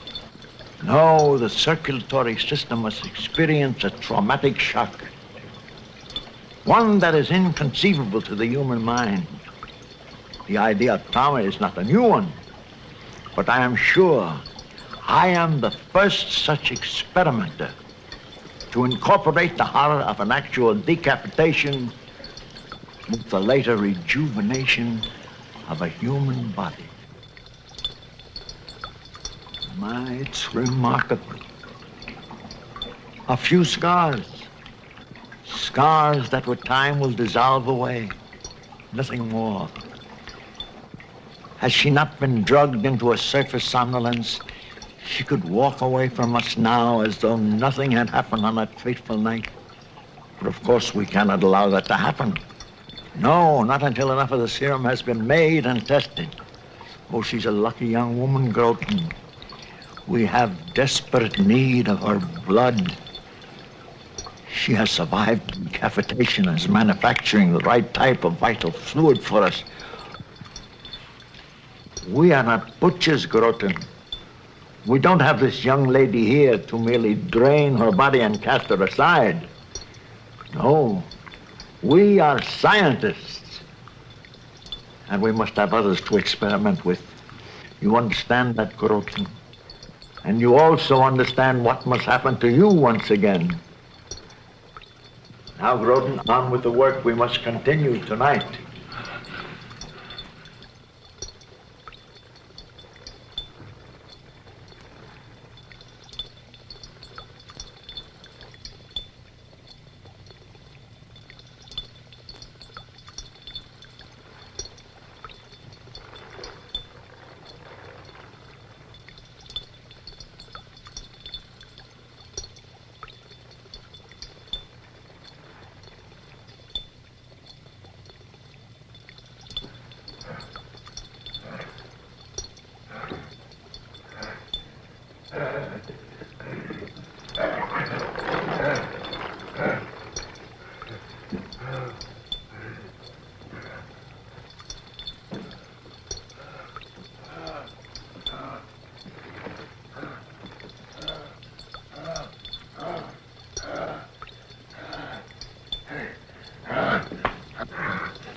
I have my tools, Groton.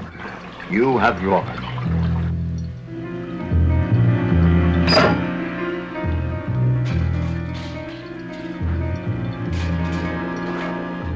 Don't wander away from the pier. We all wait for you, Groton. Walk silent and walk well.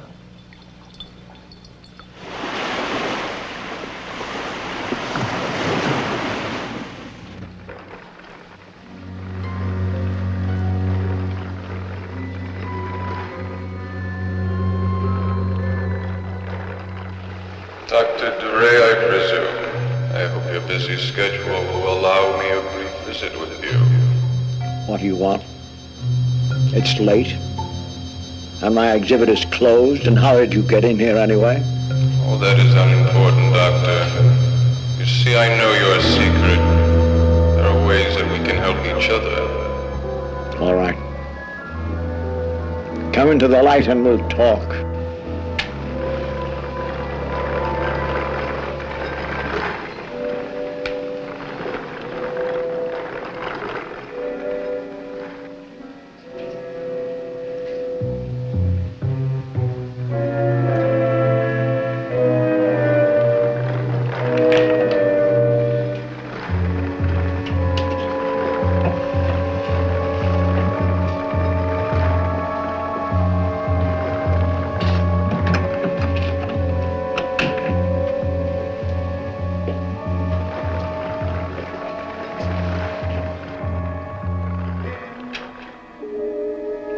Pleasant surroundings. That sounds like peculiar conversation for a man who's the last living member of the family of Frankenstein. Is it not, Dr. DeRay? Or should I say Frankenstein? I am too old and too sick to be interested or surprised by anything. But when a man comes into my house and casts no reflection on my mirror, and upon his hand wears the unholy crest of Dracula, there is no scientific answer to anything. Now what is on your mind, Count Dracula? Dr. Frankenstein, I know you were raised by the DeRay family. Before your crippling accident, were discredited by members of the medical institute because of your real family's background. Cut short a rather brilliant career, but your mind and surgeon skill were meant to fulfill the Frankenstein dream and to infuse life into that artificially created man, the likes of which civilization will never forget. Cannot escape your destiny, just as I cannot escape mine. What you say is very true. Very true. If only I had a way to get the power I should have, I'd show those fools out there who think of me only as a carnival freak. And get your revenge on Doctors Beaumont, Stedman, and Markey, who ruined your career and caused the accidental fire which crippled you as you are now. Yes. Yes, it's all clear now. They were the ones. But what does this mean to you? I have in my possession the remains of the original Frankenstein monster, put to rest in Oakmore Cemetery by one of a group of scientists whose experiments with the monster were cut short by an epidemic which plagued this area many, many years ago. The only remaining scientist had secretly buried the monster, hoping to resume his experiments at a later date. He also was the man who discredited you for fear that you had knowledge of his work with the monster, Dr. Beaumont. Beaumont. When Groton returns, he will be... Relax, Doctor. I will give you orders and you will follow them. You don't frighten me. I live beyond fear.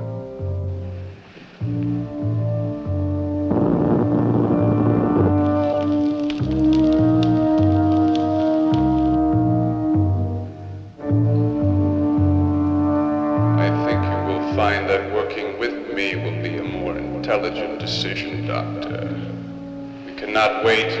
I will help you now. We must prepare your laboratory for him. A monster.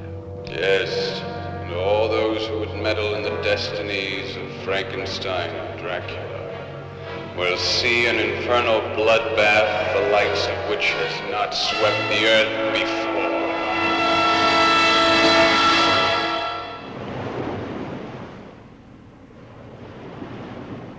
Laura, you're gonna have to learn to relax. I am relaxed. I wish you wouldn't keep saying that. Ooh, I love to have you in my arms like this. I like to think of you as belonging to me. Oh, come on, will ya? The second time you've done that tonight. I hear it again. Like a huge dog prowling the beach. Well, he's probably looking for his mate, and I've found mine.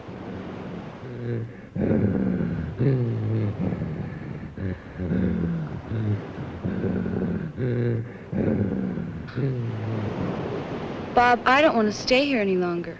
All right. All right. The first thing you said when I picked you up tonight is you were tired of being in a crowd, right? You wanted to go someplace quiet and alone. So, I blow $1 on gas, we come all the way out here. You know what's the matter with you, don't you?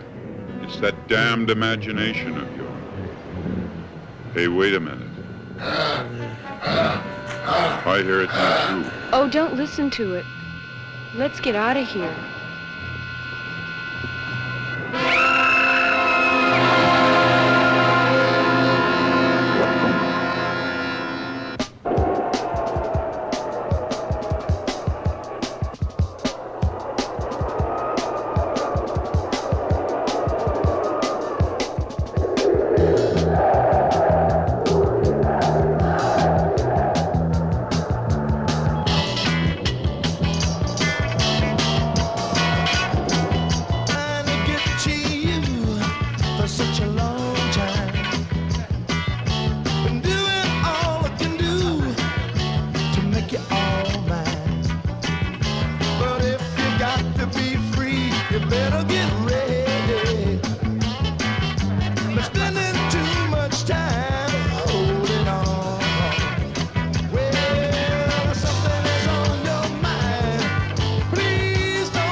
Have you seen this girl? What? Have you seen this girl? She's a friend of mine. No, not that I remember. What do you have? Do you know anyone named Rico? Yeah. Just bring me some coffee. Rico, talk to me. Broad over there. She's asking questions about you. Which one? Over at the table. Oh, yeah. Where's she want? She's looking for some broad.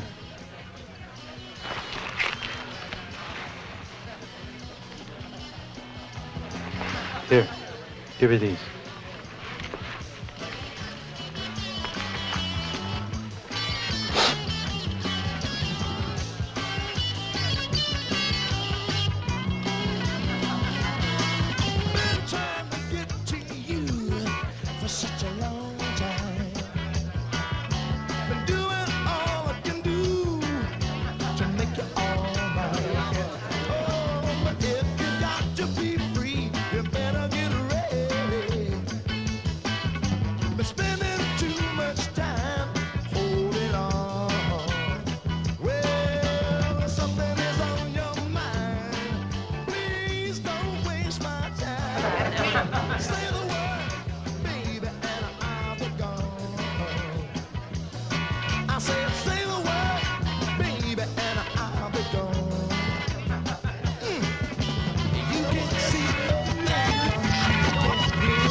Frankenstein, your scientific skill has not failed us.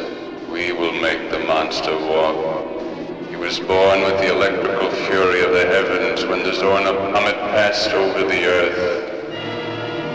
Tonight, 11:29, the comet returns, completing the monster's first life cycle. Soon he will be born again. We must work quickly.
Dr. Beaumont. Tonight you shall meet an old friend.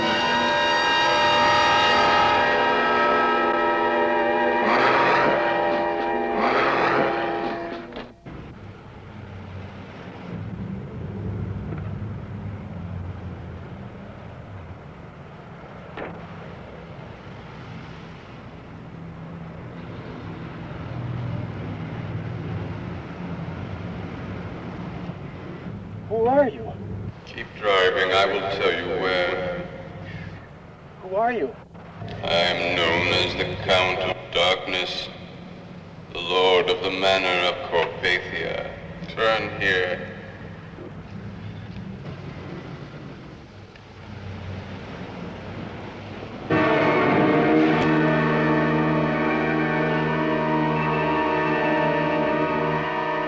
Get out of the car, Dr. Beaumont.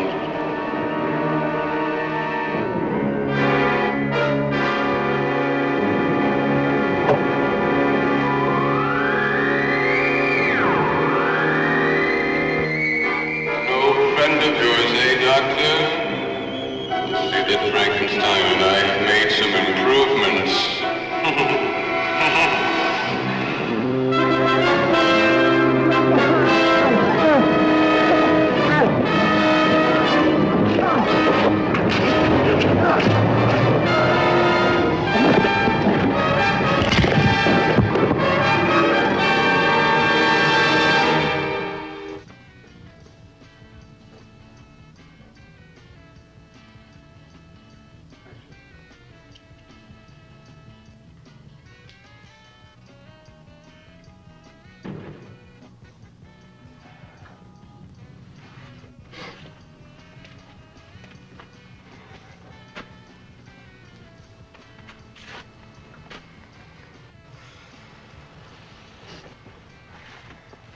You feeling better?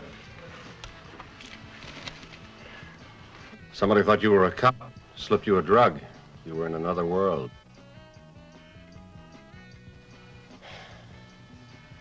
Who are you? Where am I? My name's Mike Howard. This is my pad. Who are you? I'm Judith. No last name? Did you want one? No, not necessarily. Let me see if I can guess. I see the same turn in the nose, the full upper lip. You know Joni. I knew Joni. I don't know where she is now. You know, no one here will talk about anyone. It's a kind of self-preservation. Between urban renewal and the county welfare department, we get bombarded with questions and relays. Your ears get curled on the inside. What do you mean you knew Joni? What I mean is, in this part of town, everyone knows everyone in one way or another. How did I get here? Come on, I won't hurt you.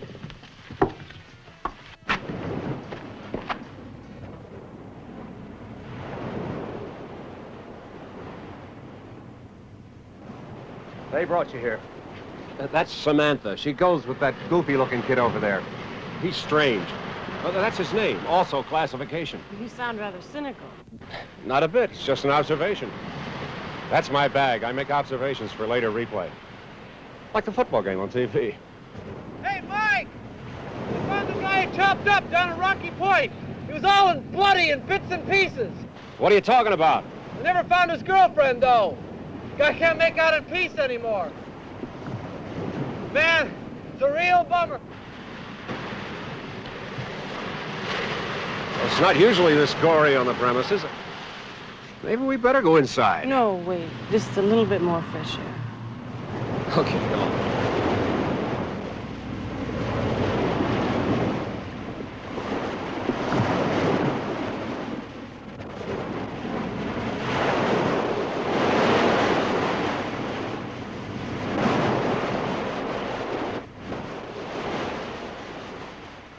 Like I told you, she didn't say much. We saw her on the beach about 6 months ago. That's just about the time she left home. This section of the beach draws a lot of weary, conscious people. They can take those deep breaths they've been dreaming about. Joni was up by the amusement park. That was the big attraction. The big attraction? She used to have fantasies about being a freak. A freak? Oh, I can't believe that. 2 heads, an eye missing, an elongated spine, anything that was grotesque, it turned her on. Well, that's not the whole story. The idea was to turn into something beautiful by using some magical formula. That's why she used to hang around that creature emporium. What in the world is a creature emporium? A leftover from the sidewalk carnival days, run by a Dr. Duray. At least that's the name he uses. You mean this place is a house of freaks? Oh, everything's phony. It's strictly for the tourists. On the other hand, I suppose it all depends on what you're really looking for. Joni was looking for her own special fantasy. This just doesn't sound like Joni.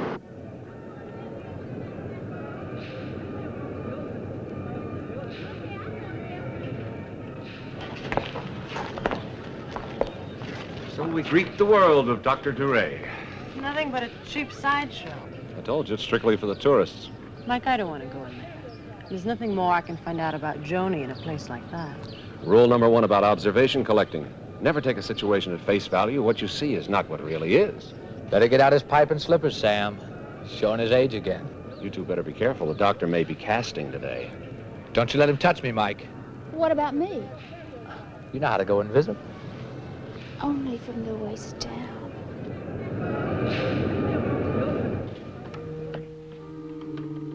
Wonder where that little scary guy is that takes the tickets. Maybe he's out to lunch. Yeah, I can just imagine what he's eating. Welcome to the Creature Emporium. My name is Dr. Duray, and I am the creator of all you are about to witness. It's like listening to dial-up prayer on the telephone. Please follow my voice to the first platform. Mike, we didn't come here to hear a recording of some doctor's voice. I've never been in this place before. Maybe there isn't any Dr. Duray. Mike, take my word for it. He's around. The guillotine was invented by a French physician educated at a Jesuit college.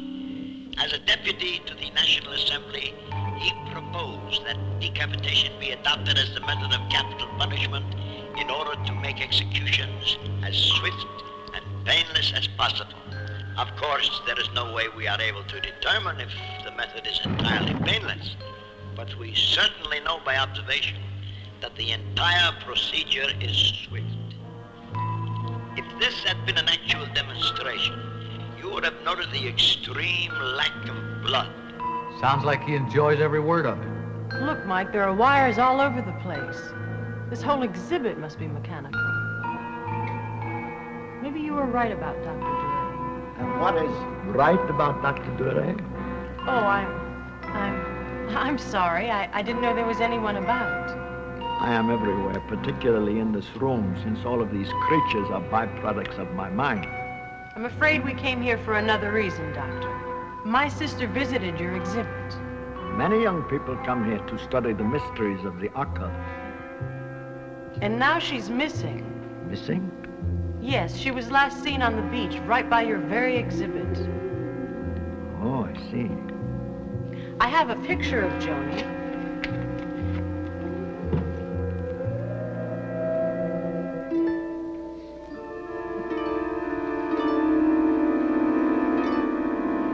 The face is not familiar to me. I know she's been here in the past, Doctor. Many people come here to study the exquisite work of Dr. Duray. Afterwards, their faces all blend in my mind. However, you may leave your address at the box office, and I will contact you immediately if she reappears.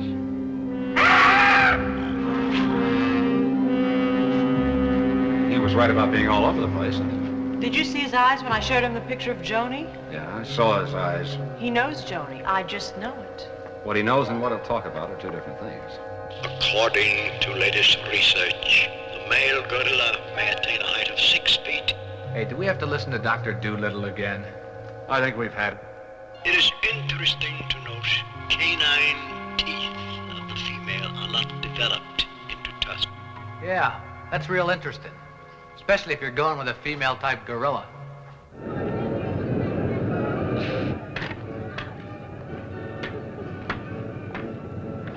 Hey, Samantha, look, a tire. You're on that kick? Oh, but it's got meaning. Everything's got meaning. You're dreaming again, Strange. Hey, Samantha, fetch.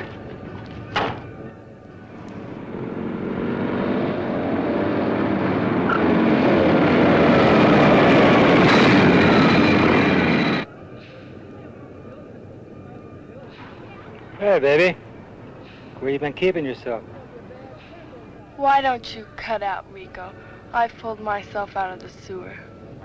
I don't think she likes us. I think I'm gonna cry. Hey, let me tell you something, baby. Nobody leaves us, do you understand? I think you've been around these squares long enough. I need myself a new chick today, so hop on that back and we'll cut out of here. You all right, Sam? Hey, look at the hero. Ain't he cute?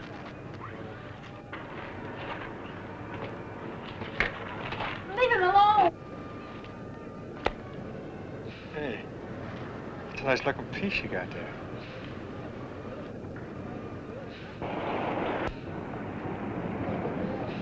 Okay, baby, you want it this way. But next time, well, you'll see. Come on, you guys, let's make it.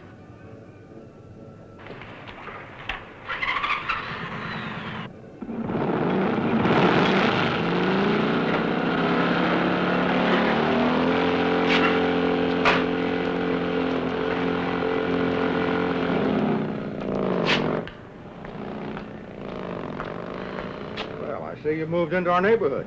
Sergeant Martin, did you see those motorcyclists? Yeah, that's just part of the environment.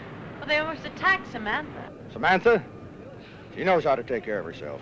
I can't believe the police would say a thing like that. The police aren't saying it, Miss Fontaine. I'm saying it. This is my area. I know it. People like to play games. And pretty soon you know what they are. You learn when to leave something alone or break it up. What do you know about Dr. Duray? Well, now, you, trying to play detective again? No, I'm just trying to find my sister. I told you to leave that to me, Miss Fontaine. Hey, Lieutenant. Now, that'll be something important. If you've got a fireplace, burn some wood in it. It'll be a lot better than running around loose on the streets. Miss Fontaine, stay away from the beaches. There's a maniac running loose.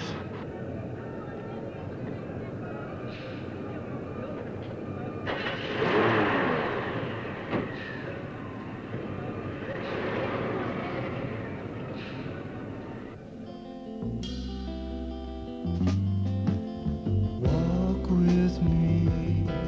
Let's take the time to know each other better. Be with me. The time is now, and here we are together, walking hand in hand beneath the sun, feeling like the things we do are things we've never done. Oh yes, the time is now, and you are here, and here with you is where I wanna be. And while we walk along the sand together, now for turn into forever, here and now there's only you and me.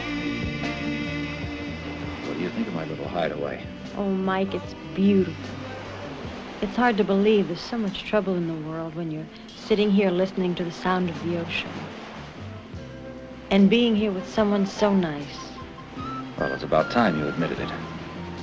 I just haven't wanted to get involved. So many things I have to do.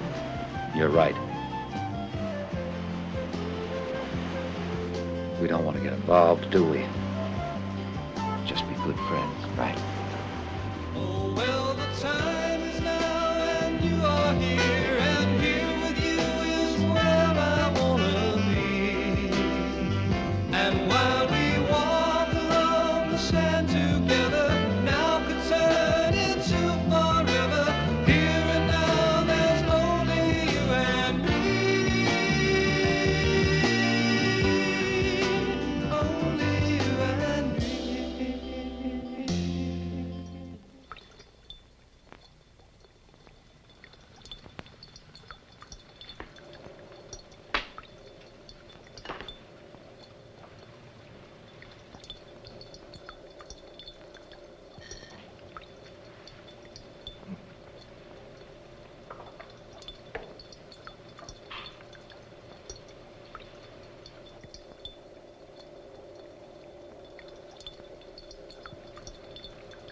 Yes, you're seeing it coming into being now, Groton. The final stages of the adrenal molecular structure. The traumatic shock, which has vibrated through these bodies, has now been tempered. Tempered to an even rhythm. The blood has reversed through the pulmonary artery. We are all going through changes of having the same blood. It is following throughout all our bodies. We shall soon become more and more as one. Soon, perhaps, we will even look as one. Your cure is here, I promised. I promised you that. But I must have the full force of the serum first. I can no longer remain in this wheelchair. I'm chained to it. I need to feel the earth beneath my feet. Without that, Groton, none of you will experience a normal life.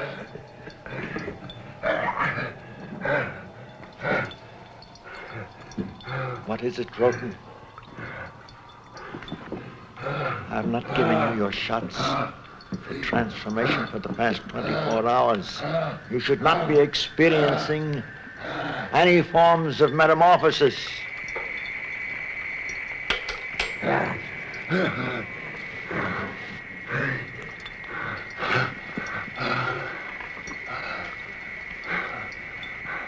I will not have that, Groton. No, I cannot have you work with me like this. Your only question, this form is for blood. You're forcing me to give you a portion of the serum, Groton.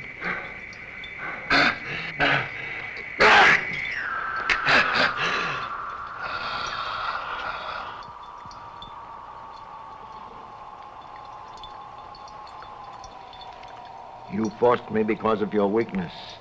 Because of your weakness, we will lose a measure of the serum. I will not help you again, Groton, not again.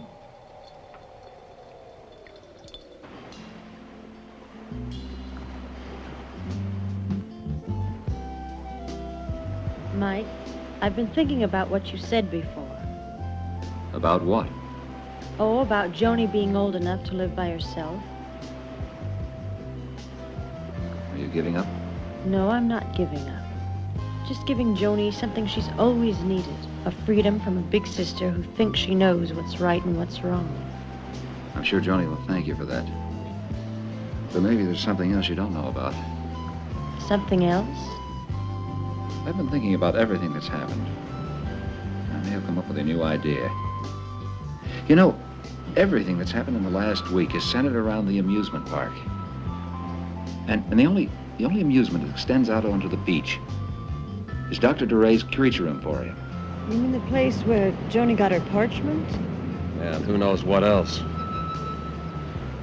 Well, then Dorier's the answer. Well, not the complete answer. There's a couple of things I want to check on that may give us enough information to force DeRay to tell us about Joni.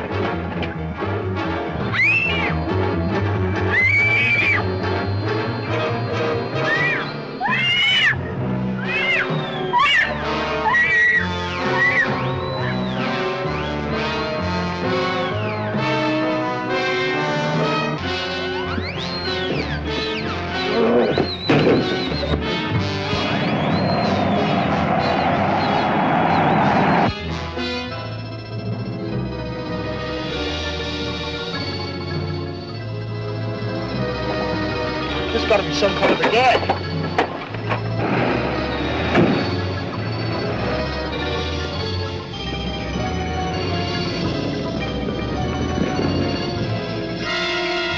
Drop her. Stop or I'll shoot.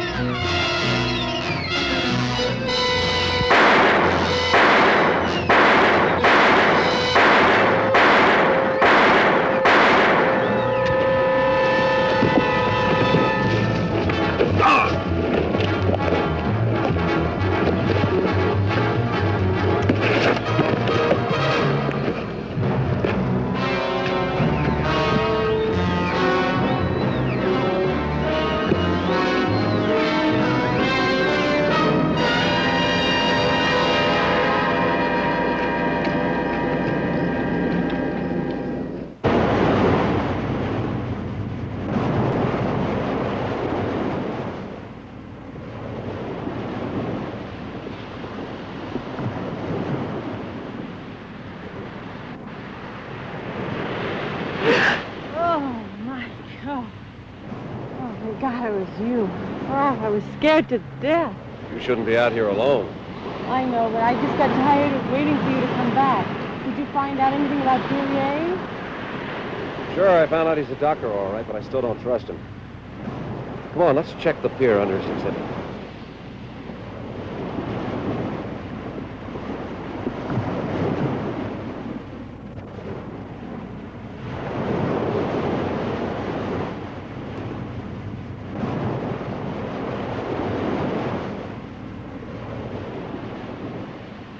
Careful, Mike. We should be under the creature emporium by now.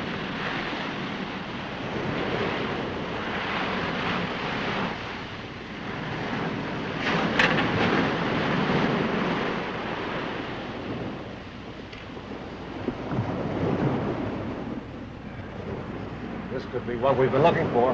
What is it? The panel this chain's attached to doesn't seem to match the others. If I'm right, it could open like a trap door. If I'm right about that, I'm right about Dr. Duryea. Come on, Mike. I don't want to stay here anymore. Come on, let's go. Okay, we'll go. I gotta figure out what we're gonna do about it.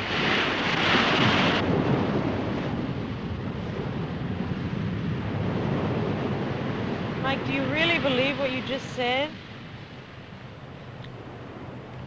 I believe the doctor is a collector of humans. Oh, that's horrible.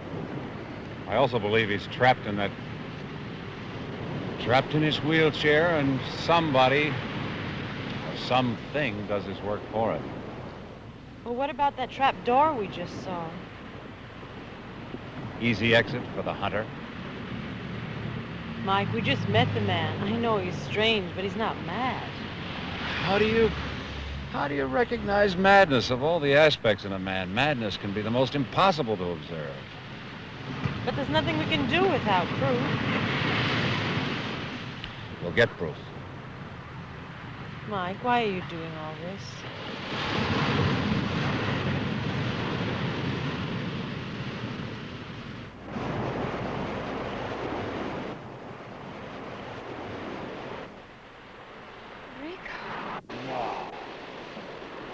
What are you so surprised for? I told you nobody puts me.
Well, you gave yourself that flower free, huh?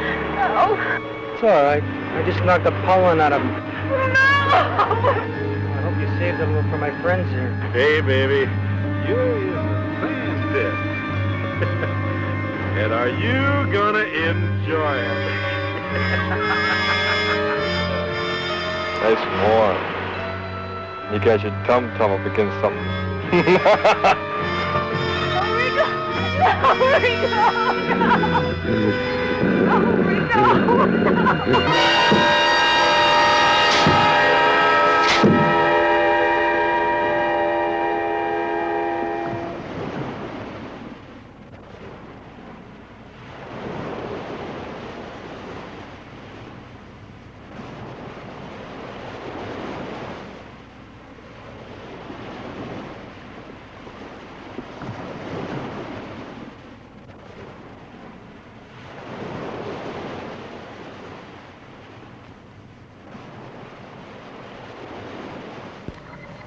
Did you hear that?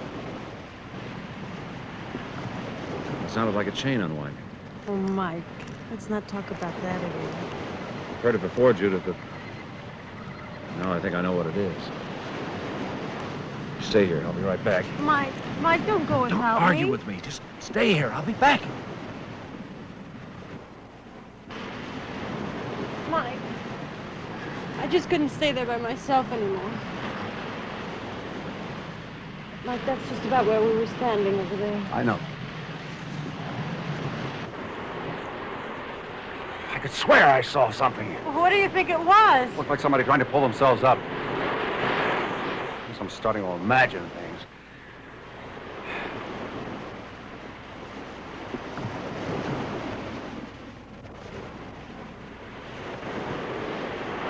What is it? Samantha's locket. Oh, Mike, no. I'm gonna get in there and find her, and nothing's gonna stop me. Mike, we've just got to get some help. Well, ladies and gentlemen, Dr. DeRay, Preacher, Emporium. Now, hey, you gotta have a ticket to get inside this. For what I'm back here. You gotta have a ticket. You're big. You can do that to a little man, you wise guy. But I won't be this way very long. I'll get you.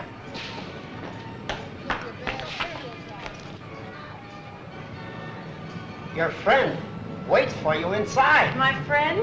Yes, of course. Grosco knows and sees. Do not fear me. I am a little man of no use to anyone. Then you have seen my friend. Yes, yes, of course. He's waiting for you inside.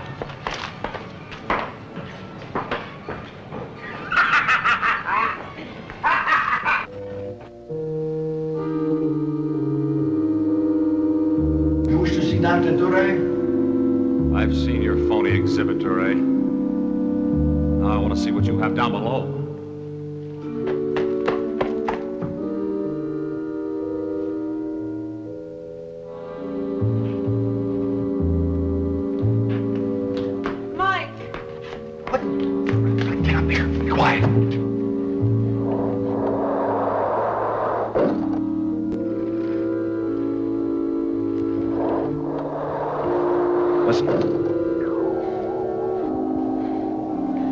Back this way.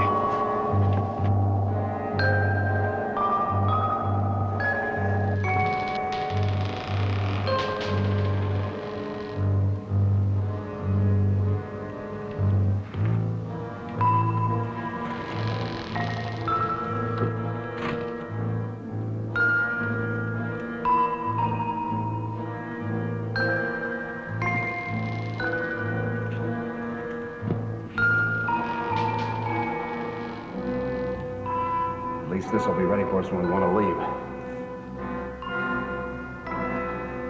He's making it too easy.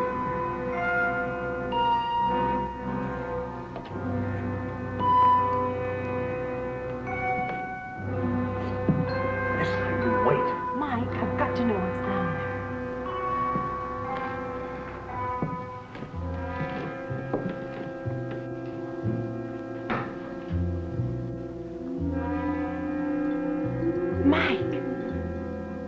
Mike, it's Joni. Your sister, alive and well. You see, you are not visiting a monster's lair. Joni, are you all right? She has experienced a most remarkable scientific venture. But as you see, she is well, and no harm has come to her. Why are you showing us all this, Duray? Because I want you to understand why you have been chosen to participate in my experiments.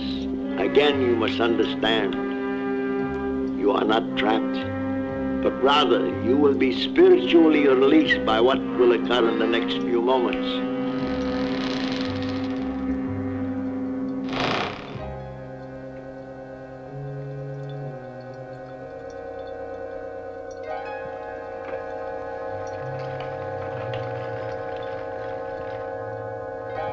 Like millions of others, you believe what you see before you is an uncontested fact.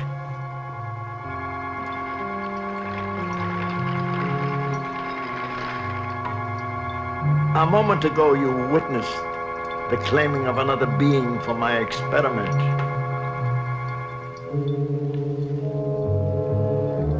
Samantha.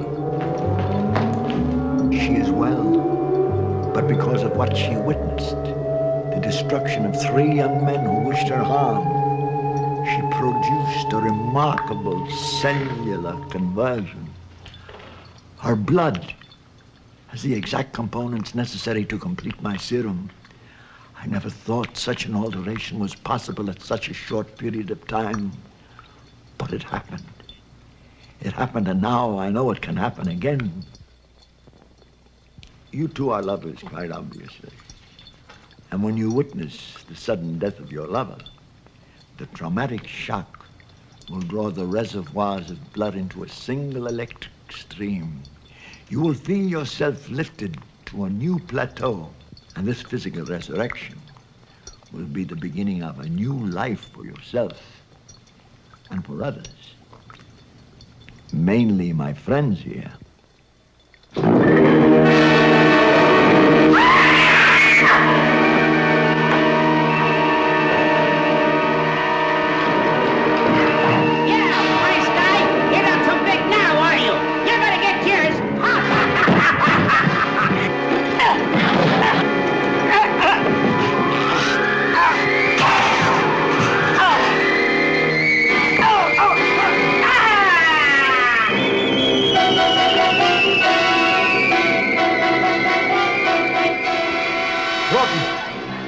They've heard our friend Criswell.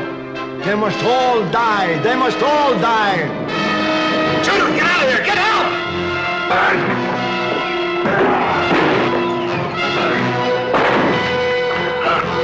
Roten, get the girl. Stop her. Get the girl.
What about Samantha? Something must have happened to her. Looks strange. We're going to check the Emporium. I got a hunch she might be there.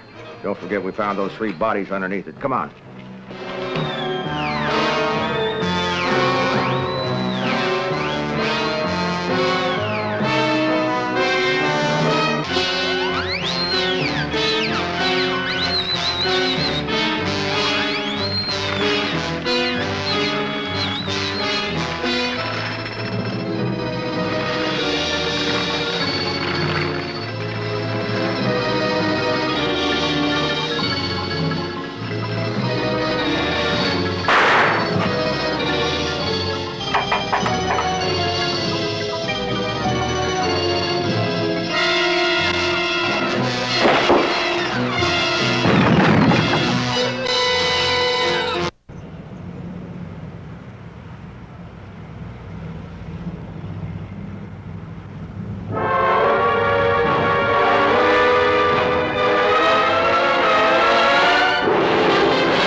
Judith up there?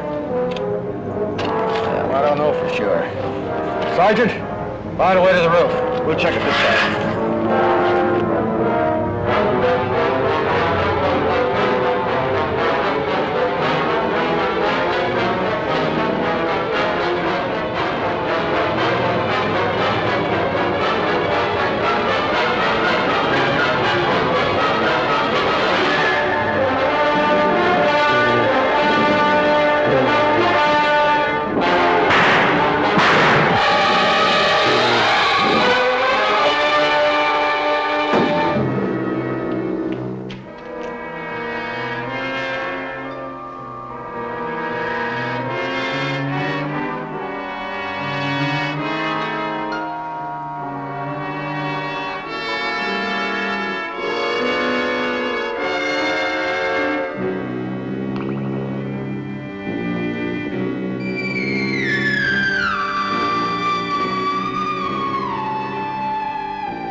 I'm afraid your quest for knowledge must end tonight.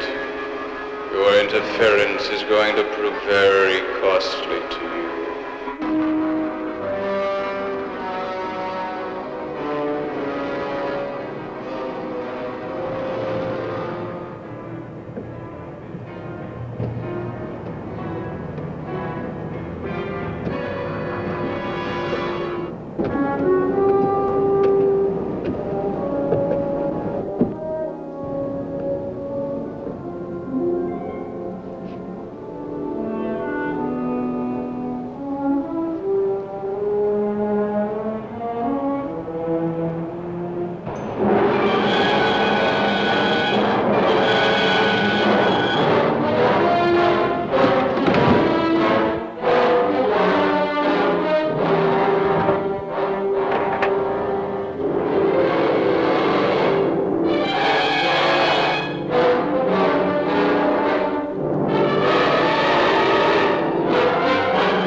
This is your last stop this evening.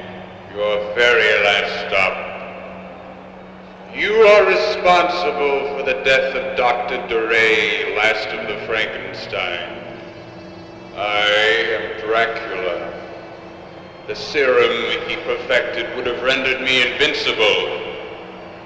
But do not worry. It will not be long before I get all I need of that serum. When I do, I will return with a league of living vampires, an indestructible army of the undead. Nobody will stop me then. Nobody will stop me then.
My coffin awaits your becoming immortal in its embrace.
I told you, wasn't this one a cool film?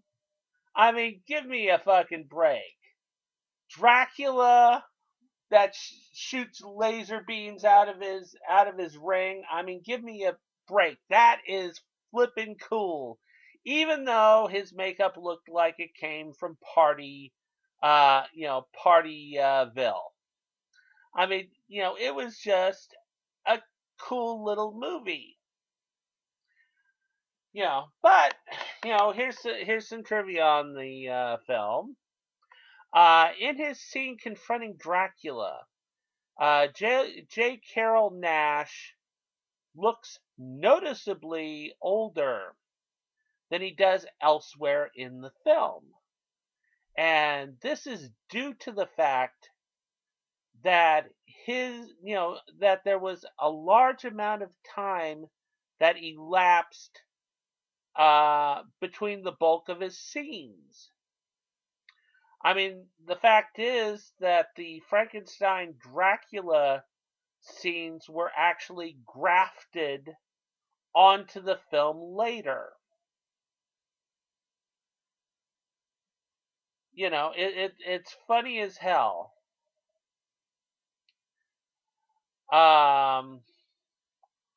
Also, is the fact that this film was actually the swan song of, unfortunately, of Lon Chaney Jr. Yes, this was Lon Chaney Jr.'s final performance, unfortunately, and very unfortunately because of how pathetic he actually looked. I mean, the actor had deteriorated, due to drinking and drug abuse. And it was just sad to see him. I mean, even at 10 years old, I'm sitting there going, "Oh my God, that's the Wolf Man? Man, he looks terrible." Also, amusingly enough,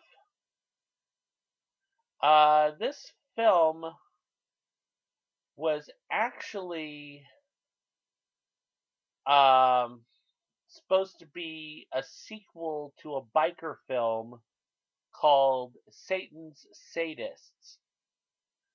But the thing is that after they started filming, they decided to turn it into a horror film. So the thing is that the original biker gang, most of their footage was basically thrown out of the film. You still see them in the background. They seem to come in and out of the film. Another interesting little thing that I find amusing is that the music that you hear during the climax of the film is actually recycled music from Creature from the Black Lagoon. So yeah, this was just a top quality film. But the thing is, I mean, even though it's one of those type of films, this is a fun popcorn film. This is the type of film that you look at all the flaws, you eat your popcorn, and you just laugh and enjoy. So,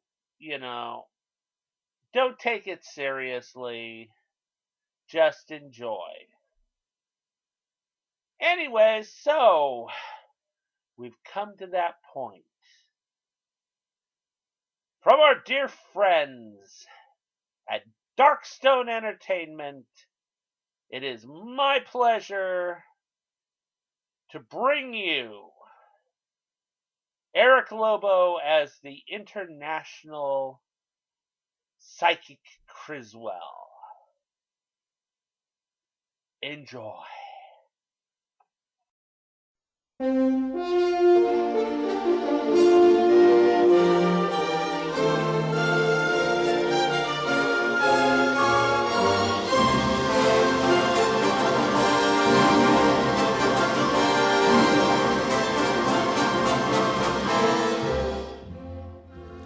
Ah, greetings, my friend. It is I, the amazing Criswell. For years I foretold the almost unbelievable, related the unreal, and proven it to be more than fact. We are all interested in the future because that is where you and I are going to spend the rest of our lives, whether we want to or not. So let us remember the past, honor the present, and be amused by the future. I predict that due to a voting referendum, the 7-day week will be phased out in favor of an 8-day week. This will be in response to the popular notion that everyone is entitled to a 3-day weekend and nobody wants to work on a Monday. However, massive debate will ensue over what to call the 8th day, and Seventh-day Adventists will storm the nation's capital in protest. The master clock at the U.S. Naval Observatory, not being calibrated to an 8-day week, will swiftly fall out of sync with the rest of the world. This will cause satellite-powered clocks to break, global positioning devices to fail, and communication satellites to fall from orbit. In addition, the increase in weekend barbecues covers the earth in black smoke, igniting a worldwide fiery apocalypse. Time is eternal. It is a ribbon with no beginning and no end. The past is just a continuation of the future, and that ribbon is wrapped tightly around your present. So let this knowledge of tomorrow inform you, entertain you, and empower you with success today. Good night, my dearest friend. And may God help us in the future.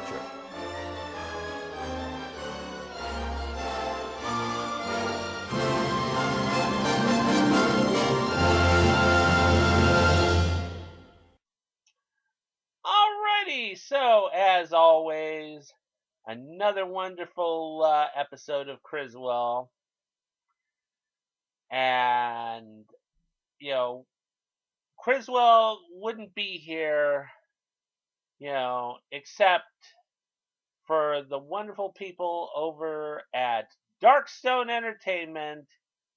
I want to send my regards to my dear buddy, Mr. Johnny Johnson, and remind you to go on Amazon or go on Darkstone Entertainment's website and get yourself a copy of Johnny Johnson's remake of Plan 9.